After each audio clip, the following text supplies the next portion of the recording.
Ananda Paramashivoham. Om Nithyananda Paramashivoham.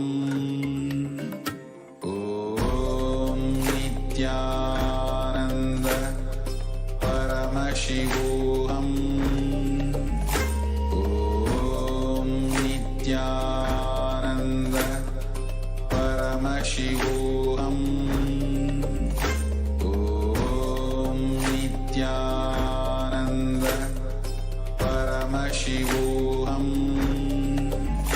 Om Nithyananda Paramashivoham.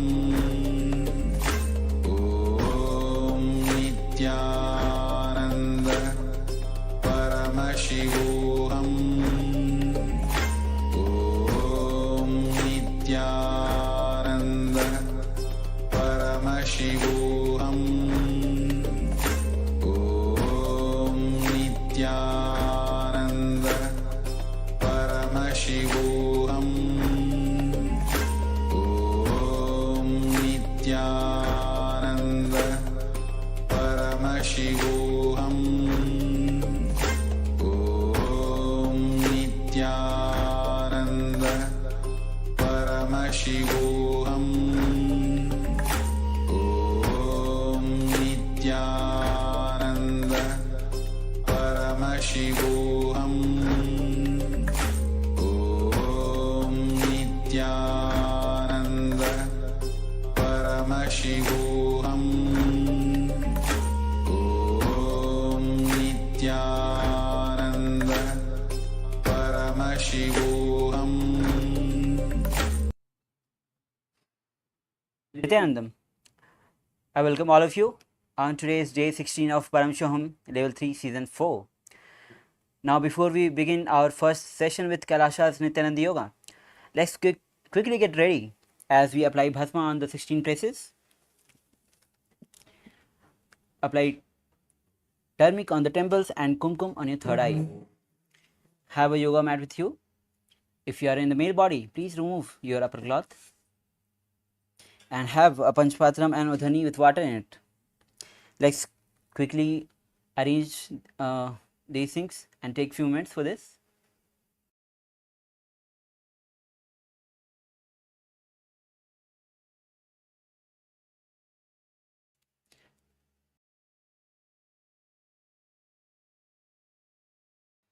Yes.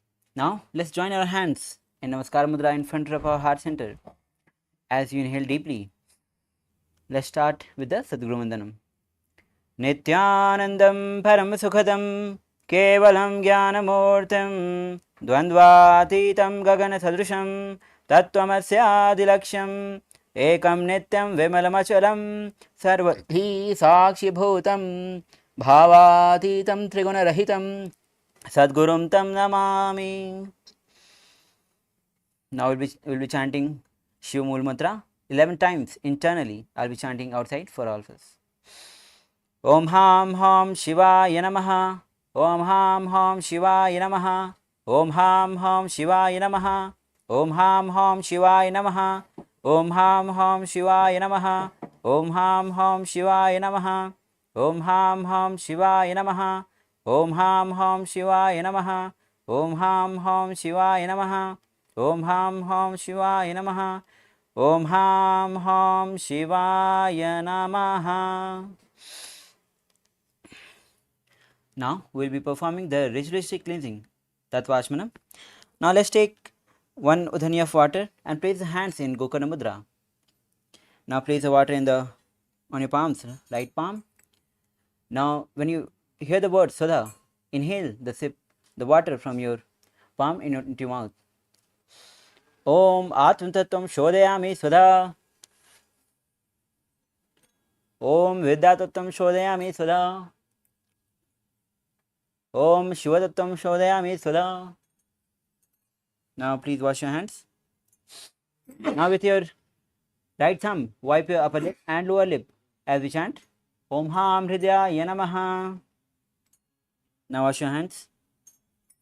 Now with your index, middle and ring finger.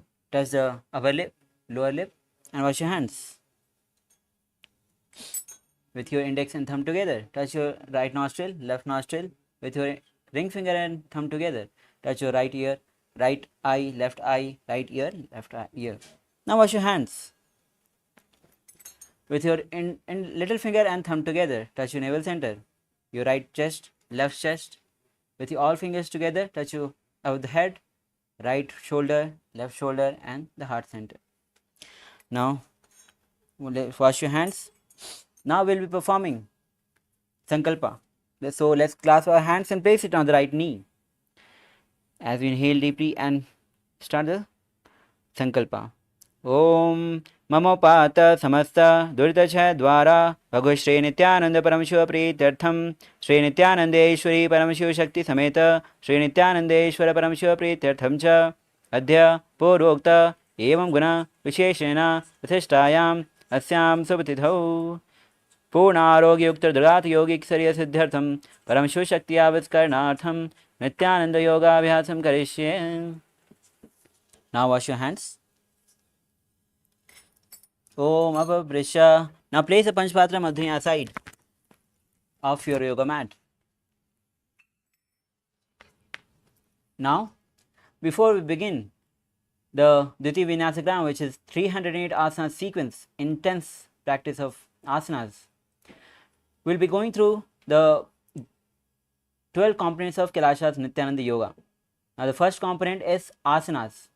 Asanas are the seated, comfortable seated position which brings the body and mind into the state of balance and restful awareness, when one can easily enter into the deeper states of and more subtle dimensions of yoga. The next component is pranayama. Pranayama refers to the breathing process. The air which we breathe in is a vehicle for the prana to come in. Prana, which is the life energy. Now, pranayama consists of three processes: puraka, rechaka and kumbhaka. Puraka, when we inhale the air, the life force goes in, is puraka. Kumbhaka is when we inhale and hold the breath, and when we exhale the empty air outside, is rechaka. Now, the next component of Kailasa's Nithyananda Yoga is mudras. Now, there is a constant flow of prana happening into our body through nadis and chakras, but much of it gets dissipated into the external world, which is the reason for us feeling tired, confused and powerless, whatever we experience. Now, the mudras are basically the positioning of limbs, fingers, even the tongue. It's a way to seal the prana into our body, which brings a energy circuit connection between the body and which seals the prana so that the energy doesn't leak from the body. The next component is bandhas. Bandhas are basically the internal awakening of Kundalini Shakti. The Sanskrit word meaning is conducive to. Now, initially it is practiced and after some time it happens. Now, basically there are four types of bandhas: Mool Bandha, Udyana Bandha, Jalandhar Bandha, and all combined together is Mahamudra Bandha. Mool Bandha, when you press the pelvic muscle up in the Muladhara chakra. Udyana Bandha, when you suck the stomach in and up, this is Udyana Bandha. Jalandhar Bandha, when you tuck the chin to the chest and make a throat lock in Vishuddha chakra. When you combine all these three bandhas together, forms a Mahamudra Bandha. Now, the next component is Karna. Karnas are basically the synchronized movement of hands, feet, fingers in a sacred dance posture. There are 108 asana. There are 108 karnas revealed by Paramashiva in Natya Sastra. The next component of Kailasa's Nithyananda Yoga is visualization. Now, in the science of yoga, context and intentions are everything. Why we bend our body matters. And for whatever intention we bend our body, that experience will be delivered to us. That is why in Kailasas Nithyananda Yoga, we maintain the space of yoga as a ritual, as a direct connection between Paramashiva and us. Each asanas has got different visualization of goddesses, gods, different creatures, animals. Now, visualizing on these powerful forms, each asana, the body gets into a deep experience into that particular posture, that particular asana. The next component is japa. Japa refers to the internal chanting of the mantra with the visualization of it rotating around the throat in a circular way, allowing us to feel the mild vibration of that mantra. When during chanting, when we wear the Rudraksha bead in the Vishuddhi chakra, every word that coming out will have the quote of that mantra. Now the next component is chanting. Now mantras is a Sanskrit word which describes a sacred utterance, word, syllable, sound, or a group of words. Now the mantras has got the spiritual power which with or without phonetic or literal meaning. Now chanting, each asana has got the pramana, the chanting of that particular asanas. Now the next component of Kailasas Nithyananda Yoga is mandalas, weights. Now we will be using weights during Diti Vinasa Krama to intensify our practice. Now in Vedic tradition, weights has been used to awaken the Kundalini Shakti within us. The next component is mandalas. Mandalas are basically the cosmic geometric diagram, and our body is analogous to the cosmos. As you can see behind, there is Sri Chakra imprinted. Now yantras is a diagram into which a deity can be invited by using the mandalas. Now the next component is abharna. We will be using Rudraksha mala, Rudraksha bead as a abharna. Now the beauty is the Rudraksha has got the energy holding capacity, the spiritual holding capacity. It acts as a battery. During the practice, when the energy gets released, Rudraksha mala holds the energy and keeps us energized throughout the whole day. Now the next component is Aushadha. Aushadha are basically the sacred alchemic science from the ancient Siddha tradition. It combines the sacred herbs, prana, and the cosmic life energy, and most importantly the Shakti Pada energy, entanglement energy.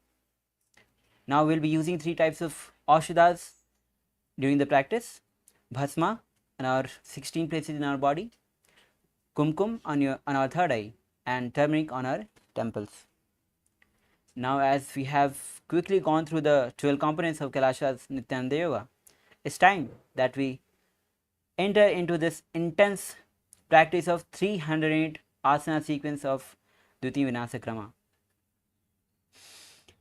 Now the first asana is Sukhasana. Be seated in a comfortable seated cross-legged posture. Your head, neck, spine in a straight line. Now as you bring your index and thumb together and place it on the knees in Bindu Mudra. The Kumbhaka is Samana Kumbhaka, where you inhale, visualize the heat of the flame rising up along the spine towards the navel center.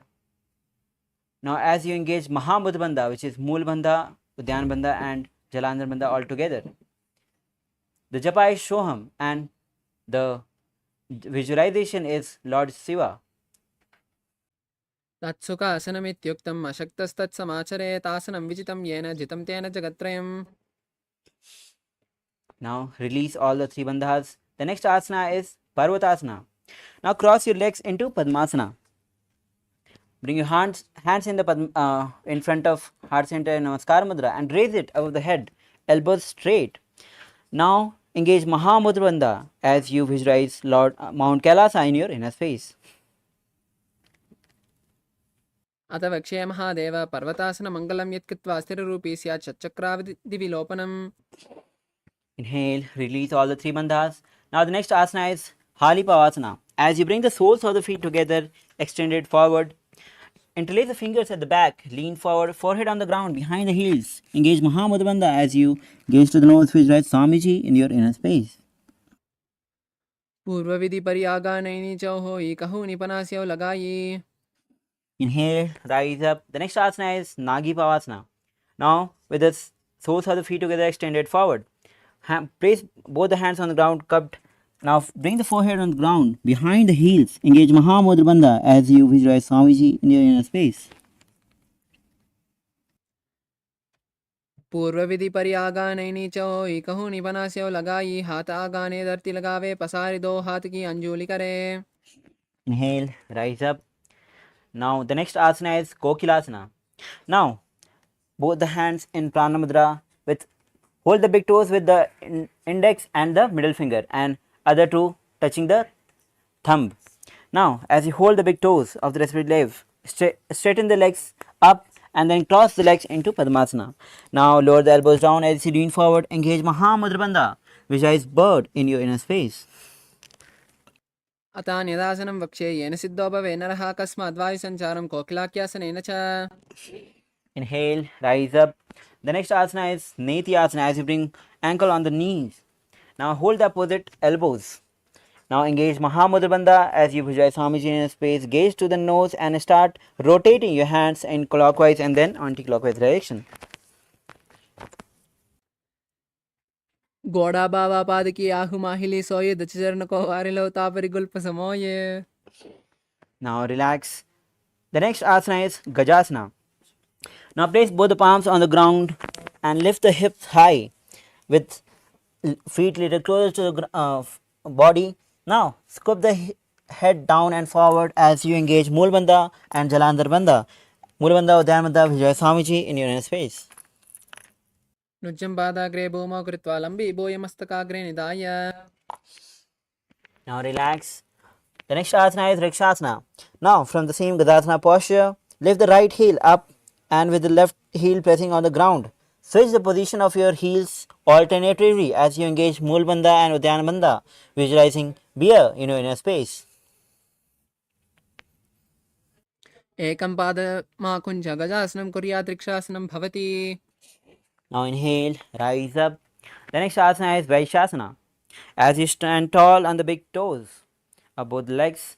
Now bring the index, middle finger and ring finger at the heart center. Engage Mool Bandha, Udyan Bandha as you visualize Swamiji in your inner space. केशेन पादकिलं बद्ध्वा तिष्ठेत तोमकः तव ईश्यावक्ष्ये यत्कृत्वा सत्यवान् भवेत्. Now the next asana is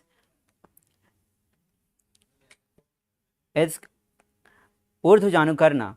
Now bring your legs in Aramandi with heels together, toes apart at 45 degree. Bend the knees. Now bring both the hands at the heart center back to the ground. Now as you lift the legs and hands simultaneously, move across the body then to the heart and onto the ground, and repeat the same on the other side, performing Urdhva Janukarna. Now relax. The next asana is Balalingasana. As you stand on the left foot, bring the right knee to the chest. As you interlace the fingers in Sarva Shankari Mudra outside in, hold the knee and visualize yourself as catching a baby as you engage Mahamudra Bandha. एकं जान उरिसयालिङ्ग्यस्तातव्यं बाललिङ्गनं भवति. Asana is Padpitanasana. As you bring the right foot at the back of the buttocks, holding it with both the hands, with head, neck, spine in a straight line. Engage Mahamudra Bandha, visualize Swamiji in your inner space. स्थित्वे कस्मिन् पादतले कराभ्यां यष्टयेतनं पृष्ठे संस्थापयेत् main पादपीडनमासनम्. Now the next asana is Natarajasana. As you bring the right foot at the back, hold it with the right hand As you kick and pull the right leg at the back, bring the left hand at front, lean forward, find a drishti focus point, and as you visualize Lord Nataraja in your inner space. उत्तानपादं क्रौञ्चं च मरीचिं वीरभद्रकं नटराजं त्रिकोणं च सुप्ताङ्गुष्ठप्रसारणे. Now relax. The next asana is Balalingasana on the other side. As you stand on the right foot and raise the left knee close to the chest, interlace the fingers in Sarva Shankari Mudra outside in and hold the knees. Visualize yourself catching a baby as you engage Mahamudra Bandha. एकं जान् उरिसियालिङ्ग्यस्तातव्यं बाललिङ्गनं भवति. Relax. The next asana is Padpidanasana. Now as you still stand on the right foot, bring the left foot at the back of the buttocks, holding it with both the hands. With head and spine in a straight line, engage Mahamudra Bandha and visualize Swamiji in your inner space. स्थित्वैकस्मिन् पादतले कराभ्यां यष्टेतनं पृष्ठे संस्थाप्य त्वेन पादपीडनमासनम्. Now the next asana is Natarajasana. Now as you stand on the right foot, hold the left foot and kick and pull at the back, right hand front straight. As you lean forward, visualize Lord Nataraja in his space, find a drishti point. उत्तानपादं क्रौञ्चं च मरीचिं वीरभद्रकं नटराजं त्रिकोणं च सुप्ताङ्गुष्ठप्रसारणे. Now the next asana, next karna is Ardharechita Karna. As you bring your legs in Aramandi, now place the right toe behind the left feet. Now heels raised. Now bring the left hand at the heart center, right hand at the nose and swing it like a pendulum few times. Now switch the position of your legs and hands and perform Ardharechita Karna on the other side. Now relax. Now we enter into the skeleton dance, where we visualize yourself as pure bones and start shaking our body. Shake your body all across the yoga mat without following any particular pattern. Just shake your body with your eyes closed. Intentionally visualize yourself as a pure bones.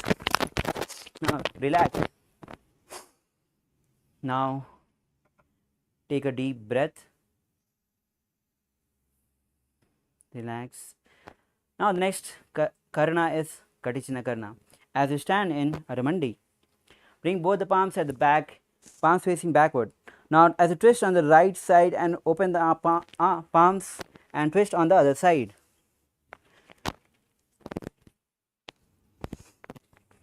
Now relax. The next asana is Tadasana. As you stand tall on the big toes, raise the hands above the head, palms facing each other. As you engage Mahamudra Bandha, visualize palm tree in your inner space. Mahamudra भद्रकोणो ताडासिन विभेदकान् विनोत्तानं सदा कुर्यात् अन्तर्वत्नीपति प्रियात्. Now the next asana is Uttanasana. Now as you lean forward, place both the palms side of the feet.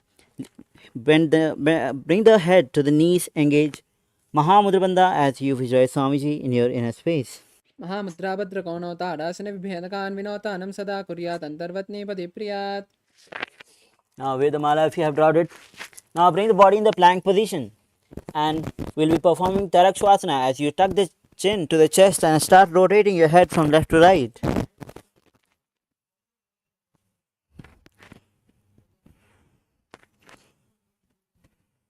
गजासनमस्तित्वा मस्तकं वारं वारं दक्षिणकक्षं सव्यकक्षं नयत्यर्क्ष्वासनं भवति. Now lower your body down. The next asana is Bhujangasana. As you bring the body down, hands at side of the chest, toes facing backward. Now lift the chest up the top of your back. Now open your mouth wide and visualize yourself as snake in your space, performing Bhujangasana. अङ्गुष्ठनाभिपर्यन्तम् अधो भूमौ विनिन्दिशेत् कराभ्यां सुतरां दत्त्वा उदशीशपनीवहि. Now relax body. Bring the body in the plank position. We'll be performing Sathasana. Now bring the right knee to the chest and back and left knee to the chest. Alternatively switching the position of the leg as you visualize Swamiji in your inner space. गजासनवस्थित्वा जानद्वयमाकुञ्च वारं वारं कर्तव्यं शासनं भवति. Now the next asana is Rathasana. As you bring the right foot between the hands and jump, bring the left foot between the hands and start jumping alternatively. Guys, that is space. गजासनं एकैकं पादं पुरोमार्गेण भ्रामयित्वा कर्तव्यं रथासनं भवति.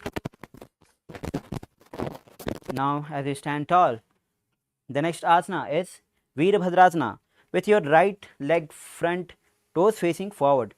Bend the right knee at 90 degree and left leg at the back, feet facing outside. Now bring both the hands above the head, elbows straight, palms facing each other. Engage Moolabandha, Udyanabandha. Gaze to the third eye as you visualize Veerabhadra in your inner space. वासिष्ठमतकौण्डिन्यं चूर्धवक्त्रमेव च मष्टावक्रमतो तनं मयूरं सेतुबन्धनम्. Inhale. Now switch the position of your leg. Now bring the left leg at front and bend it at 90 degree. Hands raised above the head, palms facing each other. Engage Moolabandha, Udyanabandha. Gaze to the third eye, visualize Lord Veerabhadra in your inner space. उत्तानपादं क्रौञ्चं च मरीचिं वीरभद्रकं नटराजं त्रिकोणं च सप्ताङ्गुष्ठप्रसारणे. Inhale. Now we move on to the next asana, which is Vrikshasana. As you stand on the left foot, bring the right foot on the inner thigh. Now place both the hands in Namaskar Mudra in front of our heart center and raise it over the head. Engage Moolabandha, Udyanabandha as you visualize yourself as a tree. वामोर्मूलदेशे च यां यं पादं निधायतो तिष्ठेत् वृक्षवद्भूमौ वृक्षासनम् इदं विदुः. Now the next asana is Garudasana. Now bring the right foot on the opposite hip. Now place both the hands in Namaskar Mudra in front of our heart center. Engage Moolabandha as you visualize Lord Garuda in your inner space. गरुडासनमावक्ष्य येन ध्यानं शृण्वुर्वी सर्वदोषाद्विनिर्मुक्तो भवति य महाबली. Inhale, relax. We'll be repeating Vrikshasana on the other side as you bring the left foot on the inner thigh of the right leg. Now place both the hands in Namaskar Mudra and raise it above the head. Engage Moolabandha or Dhyanabandha and visualize yourself as a tree. वामो ऋतु मूलदेशे च यां यं पादं निधायतो तिष्ठेत् वृक्षवद्भूमौ वृक्षासनम् इदं विदुः. Now the next asana is Garudasana. As you bring the left foot on the opposite hip, opposite thigh, place the palms in Namaskar Mudra in front of our heart center. Visualize yourself as Lord Garuda. Engage Moolabandha and the Kumka is Sahaj Kumka Pranayama. गरुडासनमावक्ष्य येन ध्यानं शृण्वुर्वी सर्वदोषाद्विनिर्मुक्तो भवति य महाबली. Now relax. The next asana is Trikonasana. Now as you bring right foot front, toes facing forward, left foot back, feet facing outside on the sides. Now bring both the palms straight. Now as you lean forward, bring the right hand, fingers touching the ground, left hand towards the sky. As you visualize triangle in your space, gaze towards the sky, performing Trikonasana. तान् पादं क्रौञ्चं च मरीचिं वीरभद्रकं नटराजं त्रिकोणं च सप्ताङ्गुष्ठप्रसारणे. Inhale, rise up. As you switch the position of your legs, we'll be performing Trikonasana on the other side. Hands parallel to the ground, lean forward. Gaze towards the sky, visualize triangle in your inner space. तान् पादं क्रौञ्चं च मरीचिं वीरभद्रकं नटराजं त्रिकोणं च सप्ताङ्गुष्ठप्रसारणे. Inhale, rise up. The next Karna is Nikutaka Karna. As you bring the legs in Aramandi. Now, with palms at the heart center, raise the right heel. Now, switch the position of legs and hands simultaneously in a synchronized way, performing Nikutaka Karna. Now, relax. The next asana is Angushtasana. Now, as you sit with toes tucked, perineum on the heels, knees together and palms together. Visualize, engage Moolabandha as you visualize Swamiji in space, and the japa is Sadashivoham. कबन्धासनमित्याहो गोरक्षासनमेव च अङ्गुष्ठमुष्टिकं ययं ब्रह्मप्रसादितं तदा. Asana is Saurasana. Now bring the right leg extended forward, toes facing up, hands in Varamudra, palms facing front, fingers on the ground. Engage Moolabandha as you visualize Swamiji in space and perform Bhasika Brahmari Pranayama, where you inhale like a male bee and exhale like a female bee. प्रसारेकं पादतलं संस्थाप्य त्वेकपादकम्. Now the next asana is Vidhunanasana. Now with the right hand in Pranamudra, hold the big toe of the right leg and lean forward. Bring the head to the knees. Hold the opposite ankle with the left hand and visualize Swamiji in your inner space. उल्पस्थितौ पादमेकं प्रसार्य तत्पादकं संस्थाप्य तत्करेण. Inhale, rise up. We'll be performing Saurasana on the other side. Now as send the left leg front, toes facing up, hands in Varamudra. Visualize Swamiji in your inner space. प्रसारेकं पादतलं संस्थाप्य त्वेकपादकम्. Now the next asana is Vidhunanasana. As you hold the left leg in Pranamudra, holding in Pranamudra, touch the big toes. Lean forward, head to the knees. Hold the ankle of the right hand. गुल्पस्थितौ पादमेकं प्रसार्य तत्पादकं तत्करेण. Inhale, rise up. The next asana is Brahmajurangkus Asana. Now as you sit with the toes tucked, perineum on the heels, create a little gap between the knees.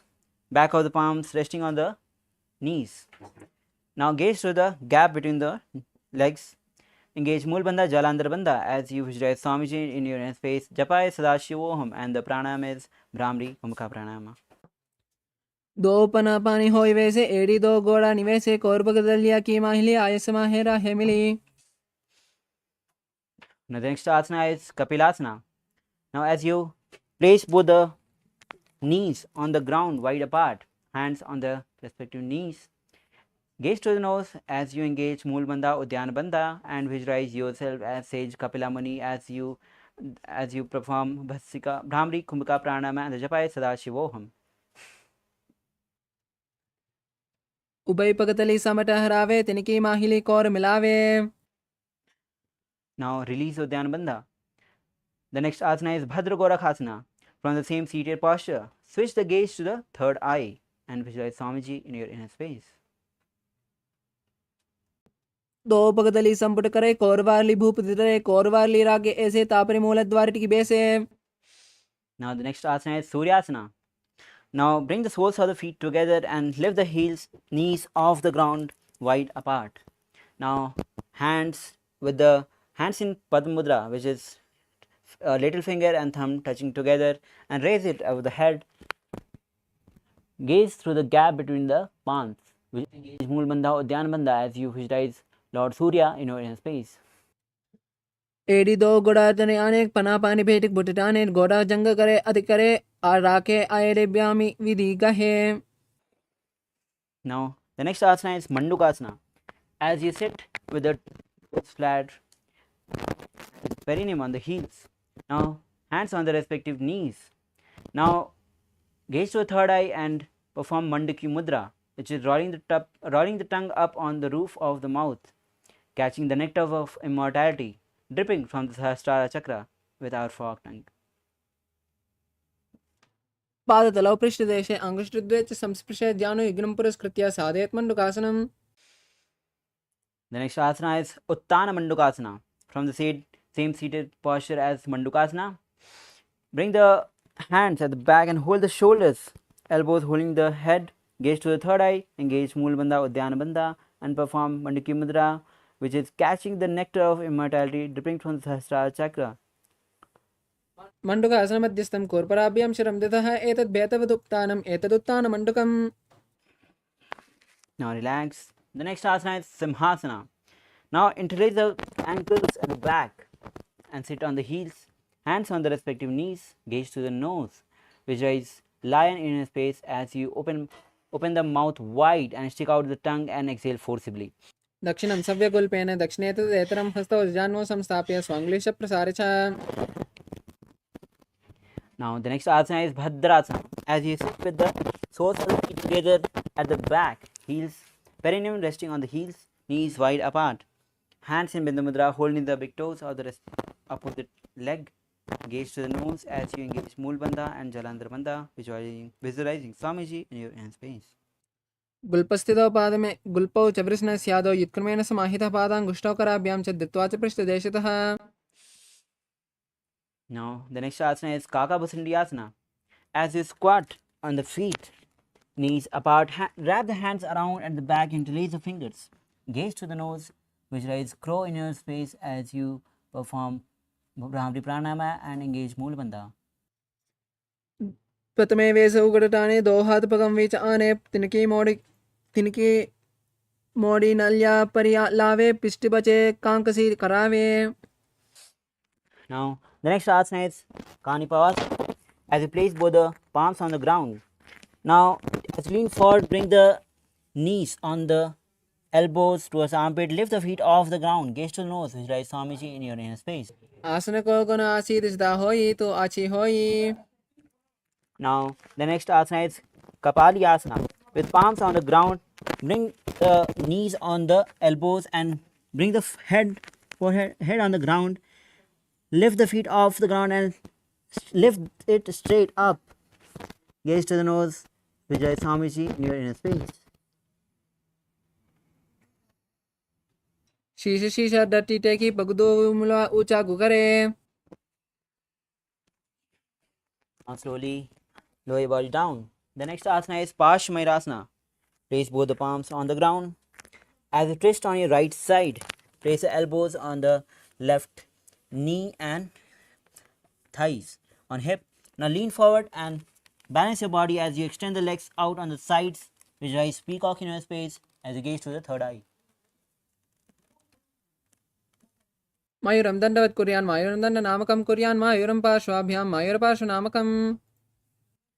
Now twist your body on the left side, elbows on the right knee and hips. Lean forward as you balance your body. Extend the legs out on the sides. Gaze to the third eye, visualize peacock in your inner space. मयूरं दण्डवत् कुर्यान् मयूरं दण्ड नामकं कुर्यान् मयूरं पार्श्वाभ्यां मयूरपार्श्व नामकं. Now relax. The next asana is Bhairaginatha asana. From the plank position, bring the right leg from outside between the palms. Gaze to the third eye as you visualize Swamiji in your inner space. आसन को गुण जो लो जाइए. Now again from the plank position, bring the left leg between the hands from outside. Gaze to the third eye and visualize Lord Bhairaginatha asana, Bhairaginatha in your inner space.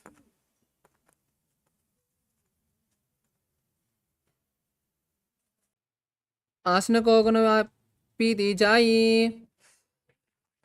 Now bring the body again in the plank position.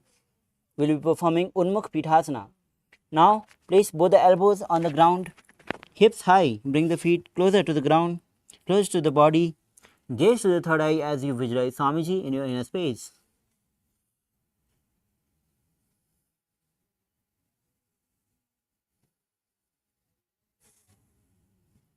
भून्यस्तौ जानि हस्तौ चतुष्पद वाङ्मुखम् उत्थापिताङ्ग्रिल कच्छत्. Yes, the next asana is Vasishthasana. As from the plank position, place right palm on the ground, hand straight. Now twist on your left side, left palm, left hand straight to facing towards the sky. Visualize says Vasishtha in your inner space. ऊदु कुक्कुटवाशिष्ट मरीचिहल मत्स्यकं परिवृत्तं चोदरस्य विविधं धनुरासनम्. Take the body on the other side as you visualize Sage Vasishtha on your inner space and gaze toward the sky. ऊदु कुक्कुटवाशिष्ट मरीचिहल मत्स्यकं परिवृत्तं चोदरस्य विविधं धनुरासनम्. Now relax. The next asana is Anjani asana. As you sit with the legs extended forward, toes facing up. Bring the palms under the buttocks and palms facing up. Engage Moolabandha, Jalandhar Bandha as you gaze to the nose, visualize Swamiji in your inner space. दो करा की ube हथेली कोरवाली मेले भेली सो आगाने भूपरिदासे महाने अंगुली मिलिरासे. Now release the Uddiyana Bandha. The next asana is Paschimottanasana. Now bring the hands in Pranamudra and hold the big toes. Lean forward, head to the knees, engage Mahamudra Bandha. Visualize Swamiji in your inner space. जानो परिल्लाटं तु पश्चिमतान् मुच्यते येन केन प्रकारेण सुखं दार्यं च जायते. Inhale, rise up. The next asana is Ugrasana. Create a little gap between the feet. Interlace the fingers at the back of the neck. Lean forward, head to the knees. Visualize Goddess Kali in your space as you engage Mahamudra Bandha. स्वपानिप्यां स्थिरं दत्त्वा जानोपरि शिरोन्यसे आसनो द्विविधं प्रोक्तं भवेदनिर्दीपनम्. Inhale, rise up. The next asana is Marichi Asana. With both legs extended forward, bring the right knee raise knee, heel close to perineum. Now wrap the hands around as you lean forward, head to the knees. Visualize Sage Marichi in your inner space. उदकुक्कुटवासिष्ठ मरीचिहल मत्स्यकं परिवृत्तं चोदरस्य विविधं धनुरासनम्. Inhale, rise up. The next asana is Mahamudrasana. Drop the raised knee onto the ground. Lean forward, hold the foot with both the hands. Head to the knees. Engage Mahamudra Bandha as you visualize Swamiji in your inner space. महामुद्रां प्रवक्ष्यामि तन्त्रेऽस्मिन् वल्लभेयां प्रापि सिद्धासिद्धिं च कपिलाद्या पुरागताः. Inhale, rise up. Now with both legs extended forward, we'll be repeating Marichiyasana on the other side. Now bring the left foot heel close to perineum, knee raised. Wrap the hands around and interlace the fingers. Lean forward, head to the knees. Engage Moolbandha as you visualize Sage Marichi in your inner space. उत्तानपादं क्रौञ्चं च मरीचिं वीरभद्रकं नटराजं त्रिकोणं च सुप्ताङ्गुष्ठप्रसारणे. Inhale, rise up. Drop the raised knee on the ground. Lean forward. Hold the foot with both the hands, knees. Head to the knees. Engage Mahamudra Bandha as you visualize Swamiji in your inner space. महामुद्रां प्रवक्ष्यामि तन्त्रेऽस्मिन् वल्लभेयां प्रापि सिद्धासिद्धिं च कपिलाद्या पुरागताः. Inhale, rise up. The next asana is Bhadrasana 2. Now as you sit with the soles of the feet together, heels close to the perineum. Interlace the finger and place it on front of the. Now gaze to the third eye. The Kumbhaka is Rejka Kumbhaka Pranayama. Engage Moolbandha. The Japa is Mahasivoham and visualize Swamiji in your inner space.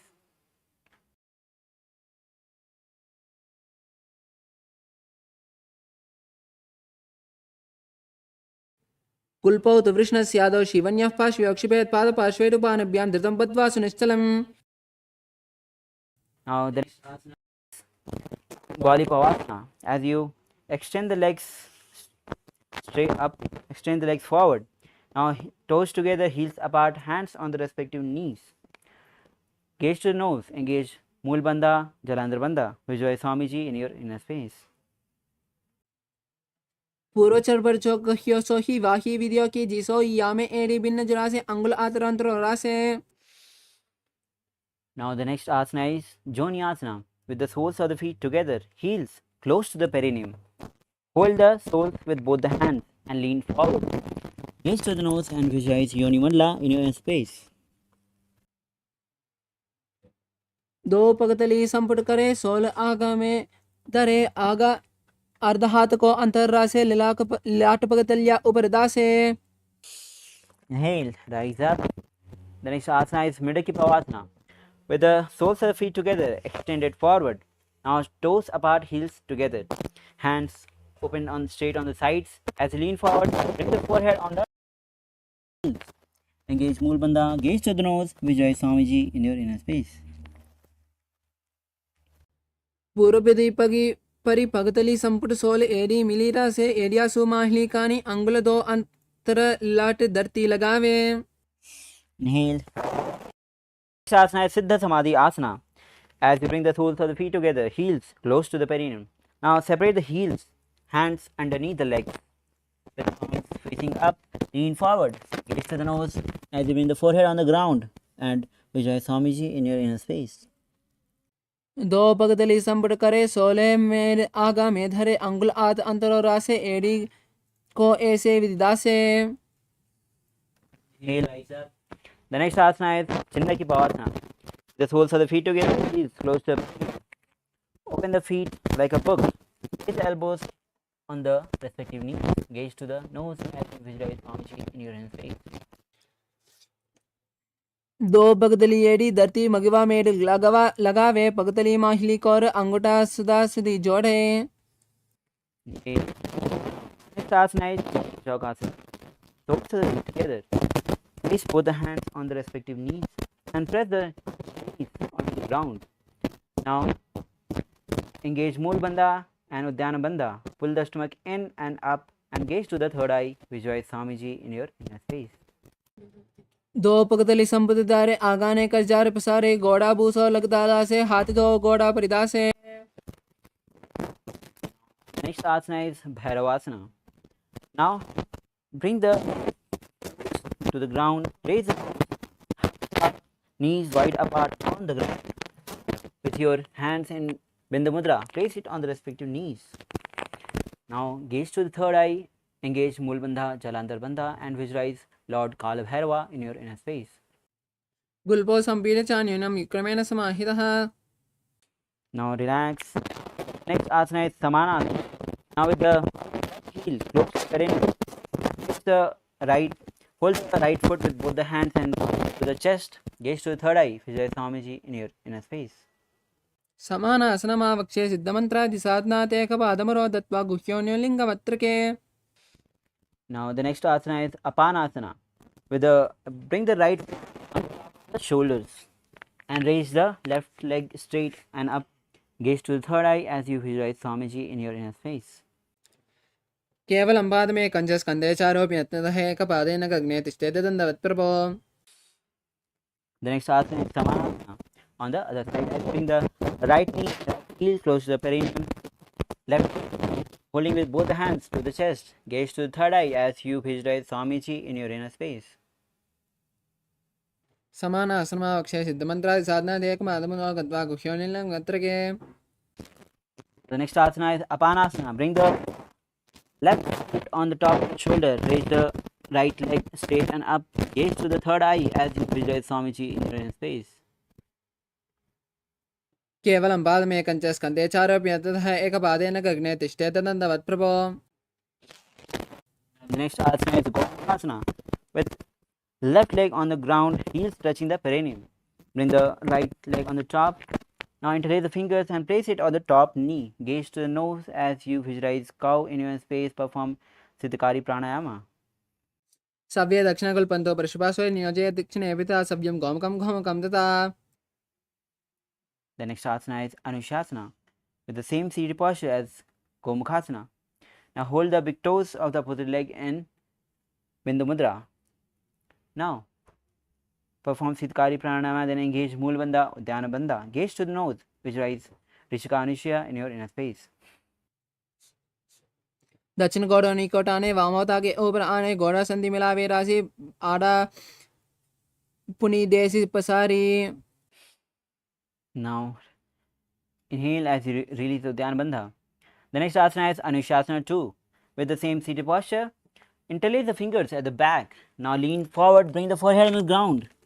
And visualize Rishika Anushya in your space as you gaze to the nose and perform Siddhikari Pranayama. जीमना गोड़ा की संधि ऊपरी दावा गोड़ा की संधि मिलावे राशि गोड़ा से ओले बगदल यालो अडवाई सुधारा से. Inhale, right. The next asana is Garudasana 2. Bring the left heel close to the perineum. Right knee raised to the chest. Place both the hands on the respective knees. Gaze to the nose as you visualize yourself as Lord Garuda in your space. Japa is Om Nithyanandoham and perform Siddhikari Pranayama. तावपक मोड़ी येड़ी माहिलम गुल्प मूलद्वारिणी चेदे बेसे जीवनी पगदली धरती की गोड़ो ऊंचो उबोरा से. The next asana is Naradasana. As you sit on your left heels, interlace the fingers at the back and twist on your right side. Bring the elbows on the right knee. Gaze to the nose, gaze to the third eye as you visualize Sage Narada in your inner space.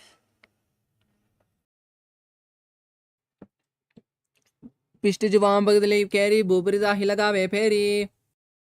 Now untwist your body. The next asana is Matsya Pitakasana. Now bring the left foot on the right thigh and hold the right big toe with the right hand in Prana Mudra. Gaze to the nose. Perform Siddhikari Pranayama as you visualize Matsya, the fish incarnation of Lord Vishnu. वामे नवामांगुष्टंदो गृहीतम much पीतकम योनि मानमे संपीड्या मेढ्रातु परिदक्षिणम. Now we'll be performing Gomukhasana on the other side. With the right leg on the ground, heels touching the left on the top. Now interlace the fingers and place it on the top knee. Gaze to the nose as you visualize cow in your face. Perform Siddhikari Pranayama. सव्ये दक्षिणकुल्पन्तो पृष्ठपार्श्वे नियोजयेत् दक्षिणे पिता सव्यं गोमुखं घोमुखं मिता. The next asana is Anushasana. Now as you with hands in Prana Mudra, hold the big toes of the opposite legs. Engage Dhyanabandha Mulabandha Siddhikari Pranayama as you visualize Rishika Anisya in your inner space. दक्षिण गोड़ निकट आने वामोता के ऊपर आने गोड़ा संधि मिलावी बारी आड़ा पुनि संधि पसारी. The next asana is Anushasana 2. As you interlace the fingers at the back, lean forward. Gaze to the nose as you bring forehead on the ground. Try to touch nose to the knees. Visualize Rishika Anisya in your inner space. जीमना गोड़ा की संधि ऊपरी दावा गोड़ा की संधि मिलावी रासे गोड़ा सोले पगतलिया लो आड़वाई सुदा रासे. Inhale, ease up. The next asana is Garudasana 2 on the other side as you bring the right heel close to the perineum. Right knee, left knee raised, hands on the respective knees. Gaze to the nose as you visualize yourself as Lord Garuda in your inner space. Perform Siddhikari Pranayama. दो पगा मोड़ी येड़ी helium गुल्प मूल द्वार नीचे दे बेसे जीमनी पगतली धरती टेकी गोड़ो ऊंचा उबोरा से. Now the next asana is Naradasana. As you sit on the right heel, place the fingers at the back and twist on your left side, elbows on the knees, gaze to the third eye, visualize Lord Sage Narada in your inner space. पिष्ट जुबान पगतली केरी बूह पर दाही लगावे खेरी. Now untwist your body. We will be performing Matsya Pitakasana on the side. Now bring the right foot on the left thigh and hold the left big toe with the left hand in Pranamudra. Gaze to the nose as you visualize Matsya, Lord's fish incarnation of Lord Vishnu as you perform Siddhikari Pranayama. वामेन वामाङ्गुष्ठन्तो गृहीतुं मत्स्यपीडनकं योनि मम्मे सम्पीड्य मेढ्रातु परिदक्षिणम्. Now the next asana is Matsyendrasana as you sit with the legs extended forward. Now bring the left foot on the right thigh. Now lift the right leg knee raised on the ground, twist on your right side elbow, left elbow on the right knee and palm on the ears as you bring the right hand at the back and the palms on the ground. Gaze to the third eye, visualize Matsyendranath, the master of Hatha Yoga. उदरं पश्चिमावासं कृत्वा तिष्ठेत् तथा मनमरागं वामपादं हि दक्षिणानुपरिनिषेत्. Next asana is Kubhasana. Hold the toe of the right leg and bring the right hand on the ear. Gaze to the third eye as you visualize camel in your inner space. आसन को गुण जोलो झाये. Drop the right hand palm on the ground at the back. Now gaze to the third eye as you visualize Matsyendranath in your inner space, performing Matsyendrasana 2. मत्स्येन्द्रपीठं जठरप्रदीतिं प्रचण्डरुक्मण्डलगण्डनास्त्रम् अभ्यासदकुण्डलिनी प्रबोधं दण्डस्तुतिं ददाहि पुंसाम्. Now untwist your body. We will be performing Matsyendrasana on the other side as you bring the right foot on the left side. Raise the left knee, twist on your left side, right elbow on the left knee, palm on the ears, left palm on the ground at the back. Gaze to the third eye as you visualize Sage Matsyendranath, the founder of Hatha Yoga in your. उदरं पश्चिमावासं कृत्वा तिष्ठति यत्नतः नम्रागं वामपादं हि दक्षिणानुपरिनिषेत्. Now hold the left big toe in the in Pranamudra of the right hand. Bring the left palm on the ears. Gaze to the third eye as you visualize Sage Matsyendranath in your inner space. मत्स्येन्द्रपीठं जठरप्रदीप्तिं प्रचण्डरुक्मण्डलगण्डनास्त्रम् अभ्यासदकुण्डलिनी प्रबोधं दण्डस्तुतित्वं हि ददाति पुंसाम्. Now the next asana is Matsyendrasana 2. As you bring the left palm on the ground at the back, gaze to the third eye, visualize Matsyendranath in your inner space.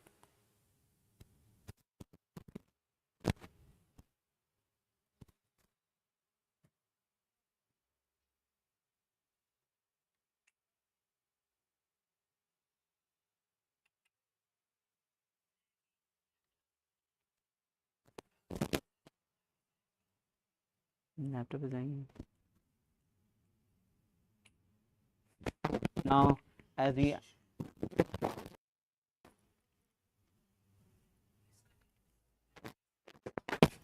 untouched about our body, asana is asana.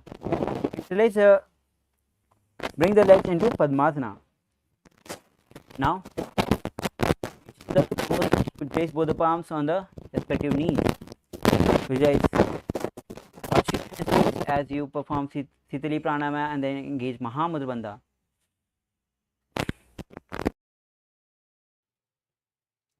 उत्थानोचरणो कृत्वा ऊरु संस्थौ प्रयत्नतः ऊरु मध्ये गतौ तानो पाणि कृत्वा तु तादृशौ. Now release all the three bandhas. The next asana is Padmasana 2. With both the hands in Pranamudra, hold the big toes of the opposite leg. Gaze nose. Visualize yourself as Goddess Parvati and sort of Shiva as in your space as you perform Sitali Pranayama. उत्थानोचरणो कृत्वा ऊरु संस्थौ प्रयत्नतः ऊरु मध्ये गतौ तानो पाणि कृत्वा तु तादृशौ. Now the next asana is Kukkutasana. As legs are still in the Padmasana, place the palms on the ground between the thighs and the and lift the body off the ground. The japa is Om Nithyananda Mahasarashivoham. Visualize yourself as a rooster as you perform Sahaj Pranayama and the engage Mula Bandha. पद्मासनं संस्थाप्य नानोरन्तरेकरौ निवेश भूमौ वा शिस्ते द्वयमस्तत् कुक्कुटासनः. Put your body down. We're performing the kick.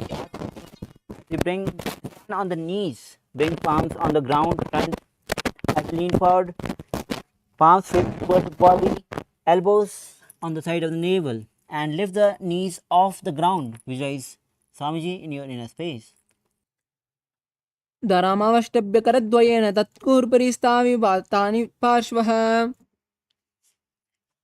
Now relax. The next asana is Mayurasana. Now, with both the palms on the ground and front fingers pointed towards the body, lean forward, place the elbows on the side of the navel as you lift the feet off the ground, balancing the body. Visualize Mayura, peacock in your inner space. अथ वक्षे Mahadev मयूरासनमुत्तमम्. Now, lower your body down on the ground. Interlace the fingers behind the neck. Feet open on the sides. Visualize yourself as a crocodile in your inner space. अध्याससेते हृदयं निधाय भूमौ च पादौ च प्रसार्यमाणौ. Now relax. Place both the palms on the side of the chest. Toes extended at the back.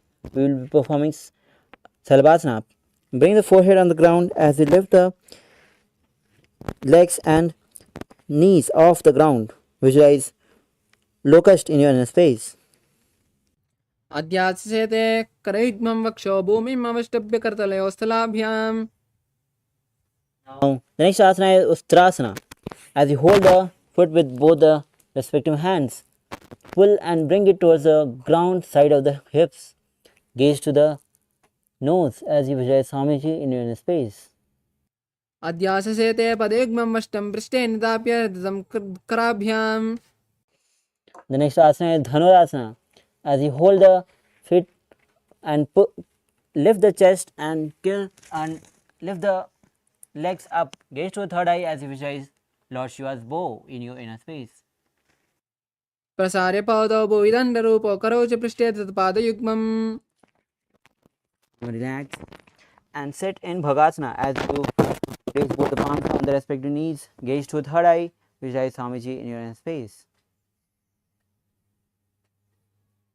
उल्टा मोरी पादौ बेसे बहिरो जगति करे एक वैसे. Now as we prepare for the headstand, let's enter Gohyasana. As you place both the palms shoulder width apart. Place the fingers and bring the hand on the ground, supported by hand, hip high, feet off the ground, knees to the chest. Try to touch the knees to the chin. Gaze to the nose as you visualize Swamiji in your inner space. दो हाथ की कहुनी जोई पुष्णी कराले जाड़े दोई. From this position, lift the legs up and straight. Gaze to the nose and visualize Swamiji in space as you perform Sirsasana. विपरीतं मण्डलं च द्विद्वैव विदितं हिनः दण्डासनं यदा प्रोक्तं विपरीतोपवेशने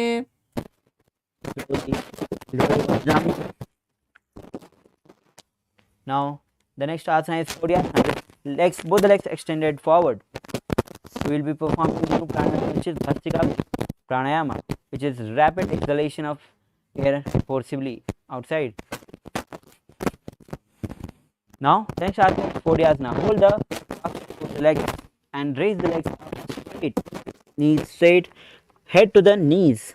Visualize some genius space as you perform Bhasika Kumka pranayama. दो हाथ पग बढ़ाने गोड़ा टेरे कांक सीटाने Asana is Parikrama. As you bring the legs at 45 degrees, hands at the back holding the opposite shoulder, gaze to the third eye as you perform Bhasika Kumka pranayama. Visualize Swamiji in your inner space. उत्तानं शयनं कृत्वा पादौ मिलित्वा प्रसार्य निदं भूमौ स्पृश्य हस्ताभ्यां कन्दरां धृत्वा The next asana is Samokasana. With legs at 45 degrees, extended forward straight, hands parallel to the ground. Gaze to the third eye as you perform Bhasika pranayama and visualize both in your inner space. उत्तान शयनं कूर्पराभ्यां भूमिमष्टभ्य Now relax.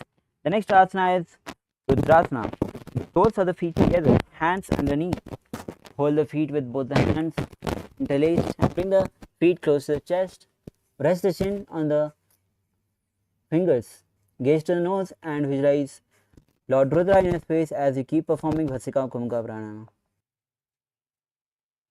पगतली संपुट करे हस्तास्य पग ऊंचा पग का अंगूठा दो ले परली कानी तालवे Inhale. Next asana Unmukh Pidhasana 2. With both the feet flat on the ground, raise the knee and lie down. Bring the hands behind the heels and raise the hips high.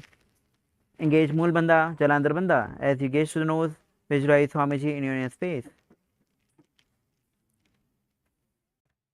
ऊर्ध्वे च जानुनी कृत्वा शवित्वोर्ध्वमुखं तथा उत्थाप्य हस्तौ तिष्ठेतु पीठ उन्मुखनामके Now lower body down with hands and legs extended, fully relaxed.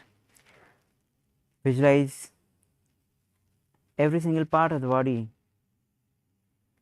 has been totally separated. Visualize your body has become dead in Savasana.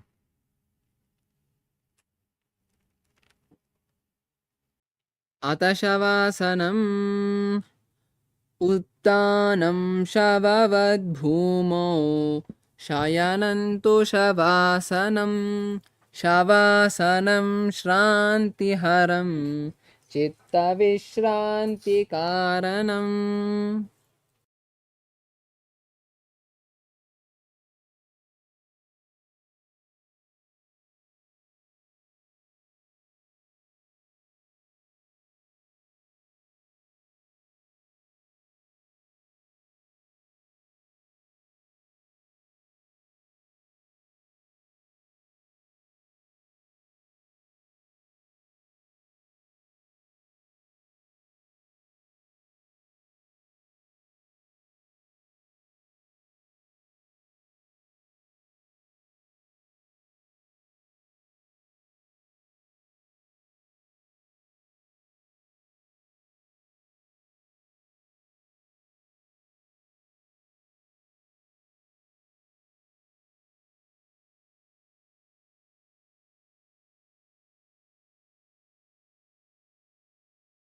Now slowly come down to your physical body. Start to wiggle your fingers, your ankles, hands. Now bring the chest to the knees to the chest as you raise the fingers and rock from side to side. Now twist on one side and come in a seated comfortable posture.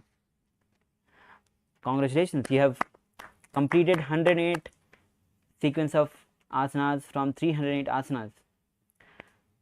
Now we'll be moving on to the next 200 asanas, and next 200 asanas will have the same japa of Om Nithyananda Paramashivoham. As you sit in a comfortable seated posture, the first asana is Yatha Sanishthasana. So be seated in a comfortable posture which brings a state of ease to your mental and physical state. Now perform Samanukumka as you bring hands in Bindu Mudra, heads and index finger and thumb touching together and placing on the respective knees. Vijay Swamiji in your inner space.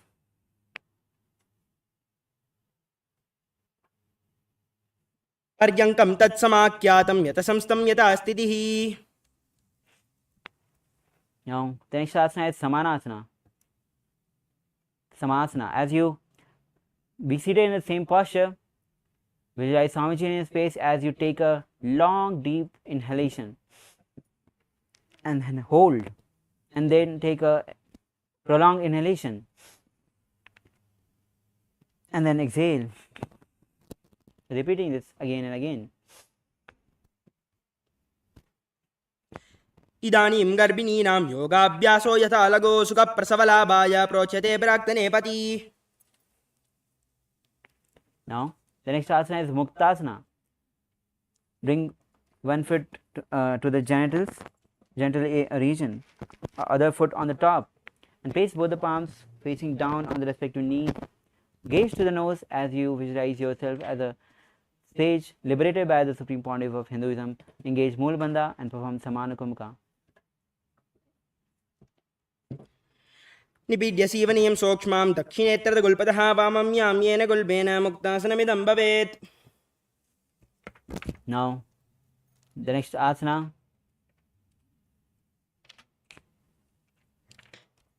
is Siddhasana. Now as you gaze to the third eye, Vijay Swamiji in space, as you perform Samanukumka Pranayama. स्थाणुःमेन्द्रियोच्चलदृशा पश्यन् भ्रुवोरन्तरं चैतन्मोक्षकपाटभेदजनकं सिद्धासनं प्रोच्यते. Now the next asana is Siddhi Asana. Gaze to the ground. Engage Mahamudbandha as you visualize Swamiji in your inner space. वामपादकी एडी जानो सीवनिमजितासकौण्टानो. Now release all the three bandhas. Now the next asana is Rudrasana 2 with the same seated posture as Siddhi Asana. Rotate both the hands and place it on respective knees in Bindu Mudra. Gaze to the third eye as you visualize Swamiji in your space, Lord Rudra in your space, the fierce dimension of Shiva. वामचरणपरिदर्शनराके एकजुगति ऐसे विदिदाके. The next asana is Santaduna Asana. Now with the same seated posture, hands in Bindu Mudra, switch the gaze to the nose as you visualize Swamiji in your inner space. आसनकी गुणमनकी चलचलतामीटा. The next asana is Siddhasana 2. Now with the same seated posture, bring the palms in Samputta Mudra. When one palm facing on the top of each other towards side of, bring the hands in to the navels, cupping on one palm on the other, resembling a lotus flower. Visualize Swamiji in your space as you engage Moolbandha and perform Samanukumka. ऋतुकाय समासीन सिद्धासनमुदीरितं प्रसार्य भुविपादौ तौ धोर्भ्याम् अङ्गुस्तमातराः. Now the next asana is Bandha Yoni Asana. From the same seated posture, Visualize your sankalpa as manifesting through the womb of creation. Now we will be performing Shanmukhi Mudra. Now bring the index finger below the lower lip, ring finger above the upper lip, close the nostrils with the middle finger, and close the eyes with the index finger, close the ears with the thumb. As you inhale and perform Shanmukhi Mudra. यत्र मध्ये महादेव बन्धयोन्यासनेश्वरो यत्कृत्वा केचरो भूत्वा विचिरेदीश्वरो यथा. Now relax from the Shanmukhi Mudra. The next asana is Virasana. Now place one foot on the thigh and the other foot on the opposite thigh. Now hands in Bindu Mudra. Visualize Swamiji in your space. Embody the state and space of bravery. एकं पादमदैकस्मिन् भिन्यस्योरणि संस्थितः इतरस्मिन् सदा चोरं वीरासनमुदीरितम्. The next asana is Valmiki Asana. As you sit with one in the same position, hands in Bindu Mudra, gaze to the third eye as you visualize sage Valmiki, the great poet and author of Ramayana. दावा पगा की पगतली पुनि एडे है Zoya. The next asana is Yoni Mudrasana. Now gaze to the nose. Place both the palms on the knee facing downwards. Now visualize Yoni Mandala in your space. As you visualize, gaze to the nose. वामपाद की पगतली जाहि माहली कोरी. The next asana is Yoni Asana. With seated posture, place the gaze to the third eye. Yoni Mandala in your space.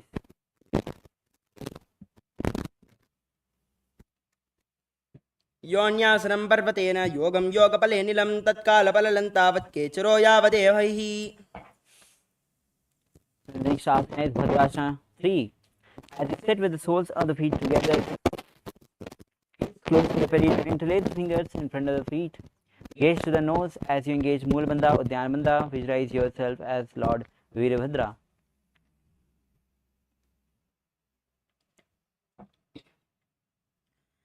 गुल्पोद्भूषणस्यादः सीवन्या पार्श्वे न्योक्षिपेत् सव्ये गुल्पतदा सव्ये दक्ष गुल्पं तु दक्षिणे. Now take a deep breath as we enter into the next asana, which is Aghorasana. Now as you sit with the soles of the feet together, now gaze to the third eye. Visualize yourself as an Aghori. Now roll the tongue up on the roof of the mouth. Now close the left nostril with the right hand and inhale through the right nostril. Hold and then exhale through the left nostril and repeat on the other side.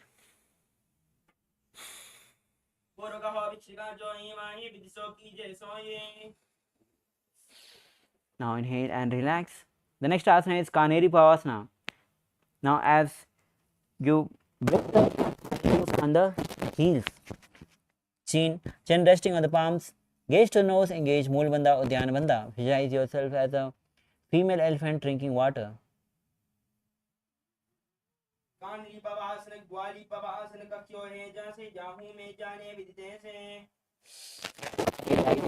Asana is Asana. As you sit with knees raised, arms between the feet, placed fingers, feet off the ground, gaze to the nose as you visualize Swamiji in your inner space.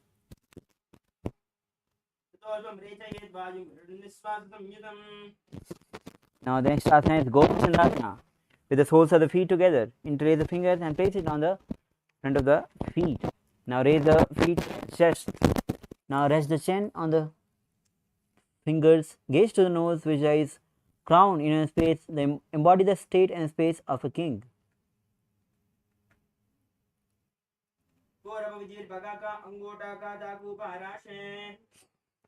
The next asana is Udarasana. Now with the soles of the feet together, hands and insert the hands underneath the legs, feet and insert the feet, hands and bring the legs to the chest. Gaze to the nose as you visualize your body free from any defects.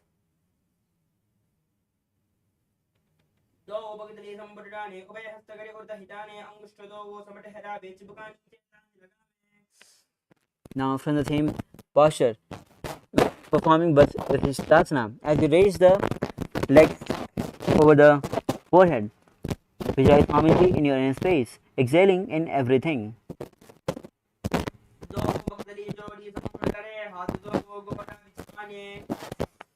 Now relax.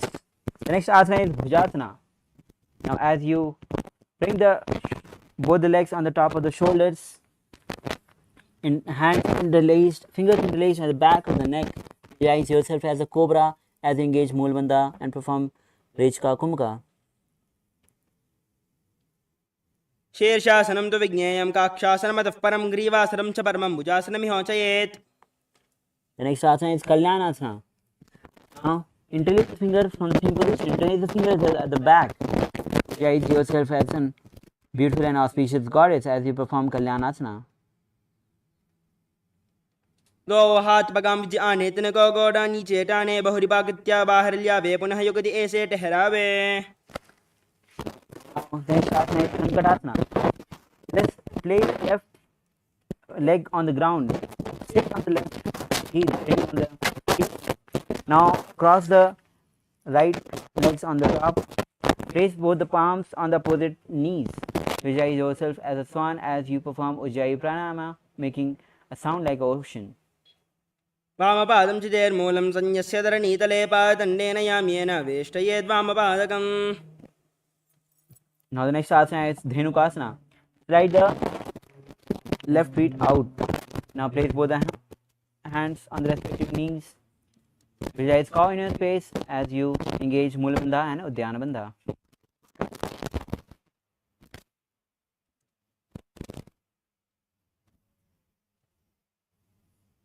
अनुशागिनगर पंचदं वृषिहिलण्डगल्यम्नि. Now the next asana is Dhenukasana. Now the next asana is Machandrasana. Now place the right foot on the left thigh, left foot on the right knee.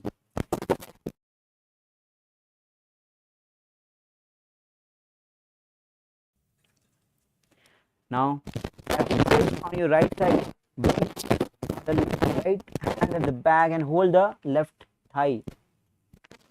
Actually rotate on your left side and bring the left hand and hold the right thigh, and right hand holding the left knee. Gaze to the third eye as you visualize Swamiji in your inner space.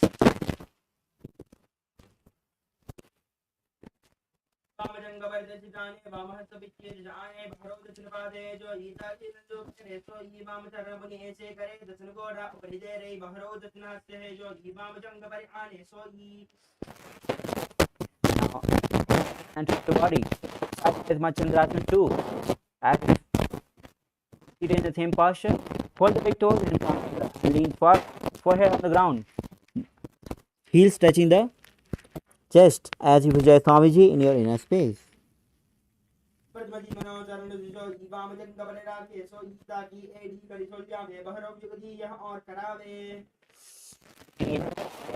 The next asana is Guru Asana. Interlace the fingers and place it on the left knee. Engage Mahamudra Bandha as you visualize Swamiji in your inner space.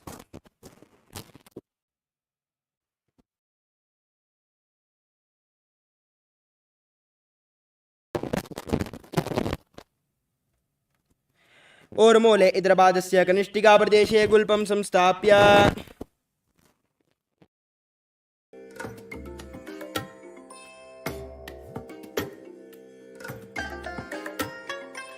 I bless you all.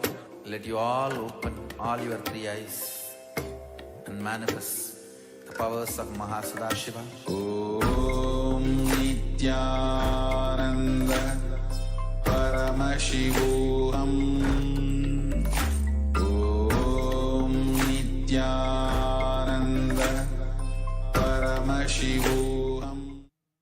Yes, sorry for the technical glitch. As we move forward, the next asana is Guru Asana. From the same seated posture, interlace the fingers and place it on the left knee. Engage Mahamudra Bandha as you visualize Swamiji in your inner space.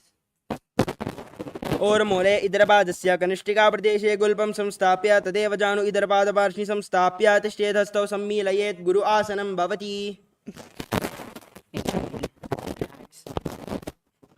Taking Sankarasana on the other side.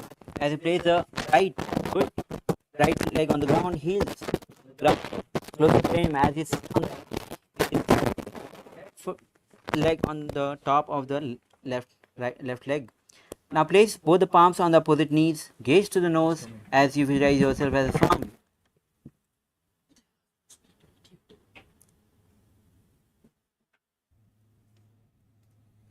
वामपादं चितेर्मूलं संयस्य धरणीतले पादण्डेन याम्येन वेष्टयेद्वामपादकम्.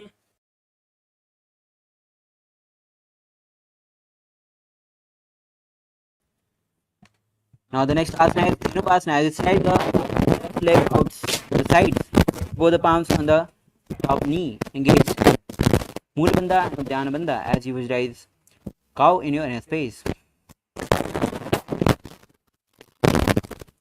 अनुशागिनगर पंचदं वृषिहिलण्डकल्यम्नि. Now the next asana is Chandrasana. On the place the left and the right foot on the left knee. Push on the left hand on the knee, right hand holding the left thigh as you gaze to the third eye. Visualize Swamiji in your inner space.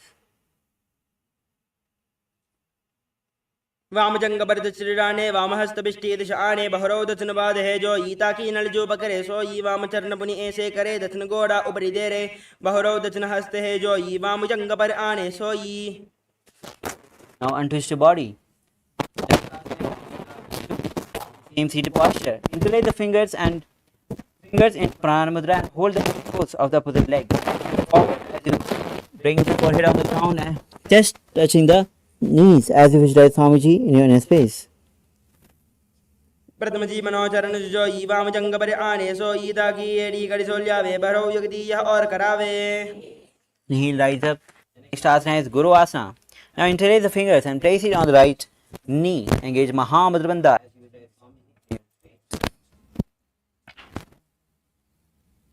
ऊर्मूले इदरपादस्य कनिष्ठिकाप्रदेशे गुल्पं संस्थाप्य तदेव जानु इदरपादपार्श्वे संस्थाप्य तिष्ठेतस्थौ सम्मीलयेत् गुरु आसनं भवति. Now the next asana is Parasana. Now as you feet flat on the ground, knees against the chest, holding the opposite knees. Now press the tongue against the roof of the mouth. Gaze to the third eye as you visualize Swamiji in your inner space. पातले भूमौ निधाय जानुनि उर्सि निधाय विपरीत हस्ताभ्याम् ऊर्सहित जंगे निबध्य तिष्ठेत् प्रशासनं भवति. The next asana is Bodhisattva. As you hold the opposite wrist from the same seated posture and rest the chin on the knees. Gaze to the nose as you roll the tongue up against the roof of the mouth, performing Kechari Mudra. Visualize yourself being an abode of bliss as you perform Ujjayi Bandha, Ujjayi Pranayama. दो पगदली वो परिजरे कौरमाहली ऐसे करे कौरमाहली उकड़वे से जंगा चाती अग्रनिवे से. Now the next asana is Kulakata Asana. Now from the same seated posture, bring the hands underneath the thighs and hold the opposite elbows. Bring the feet a little closer. As you gaze to the nose, roll the tongue up on the roof of the mouth. Gaze Vijay Swamiji in your inner space and you perform Ujjayi Bandha, making the sound like an ocean. कुरकटासन दो हाथ पग बाहर लियावे गोड़ा नीचे ले तवरावे आमहा सामहा ऐसे करे आपस में कोह निपकरे. The next asana is Sumati Asana. Now bring the right foot on top of the left, toes facing up as you gaze to the nose and visualize great sage Sumati in your inner space.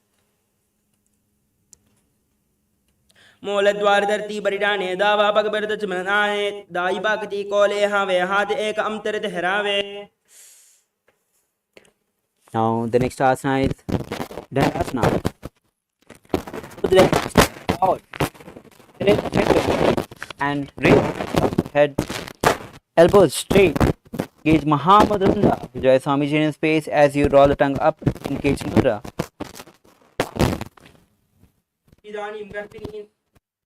इदानीं गर्भिणीनां योगाभ्यासो यथा लगो सुखप्रसवलाभाय प्रोच्यते प्राक्तने पति.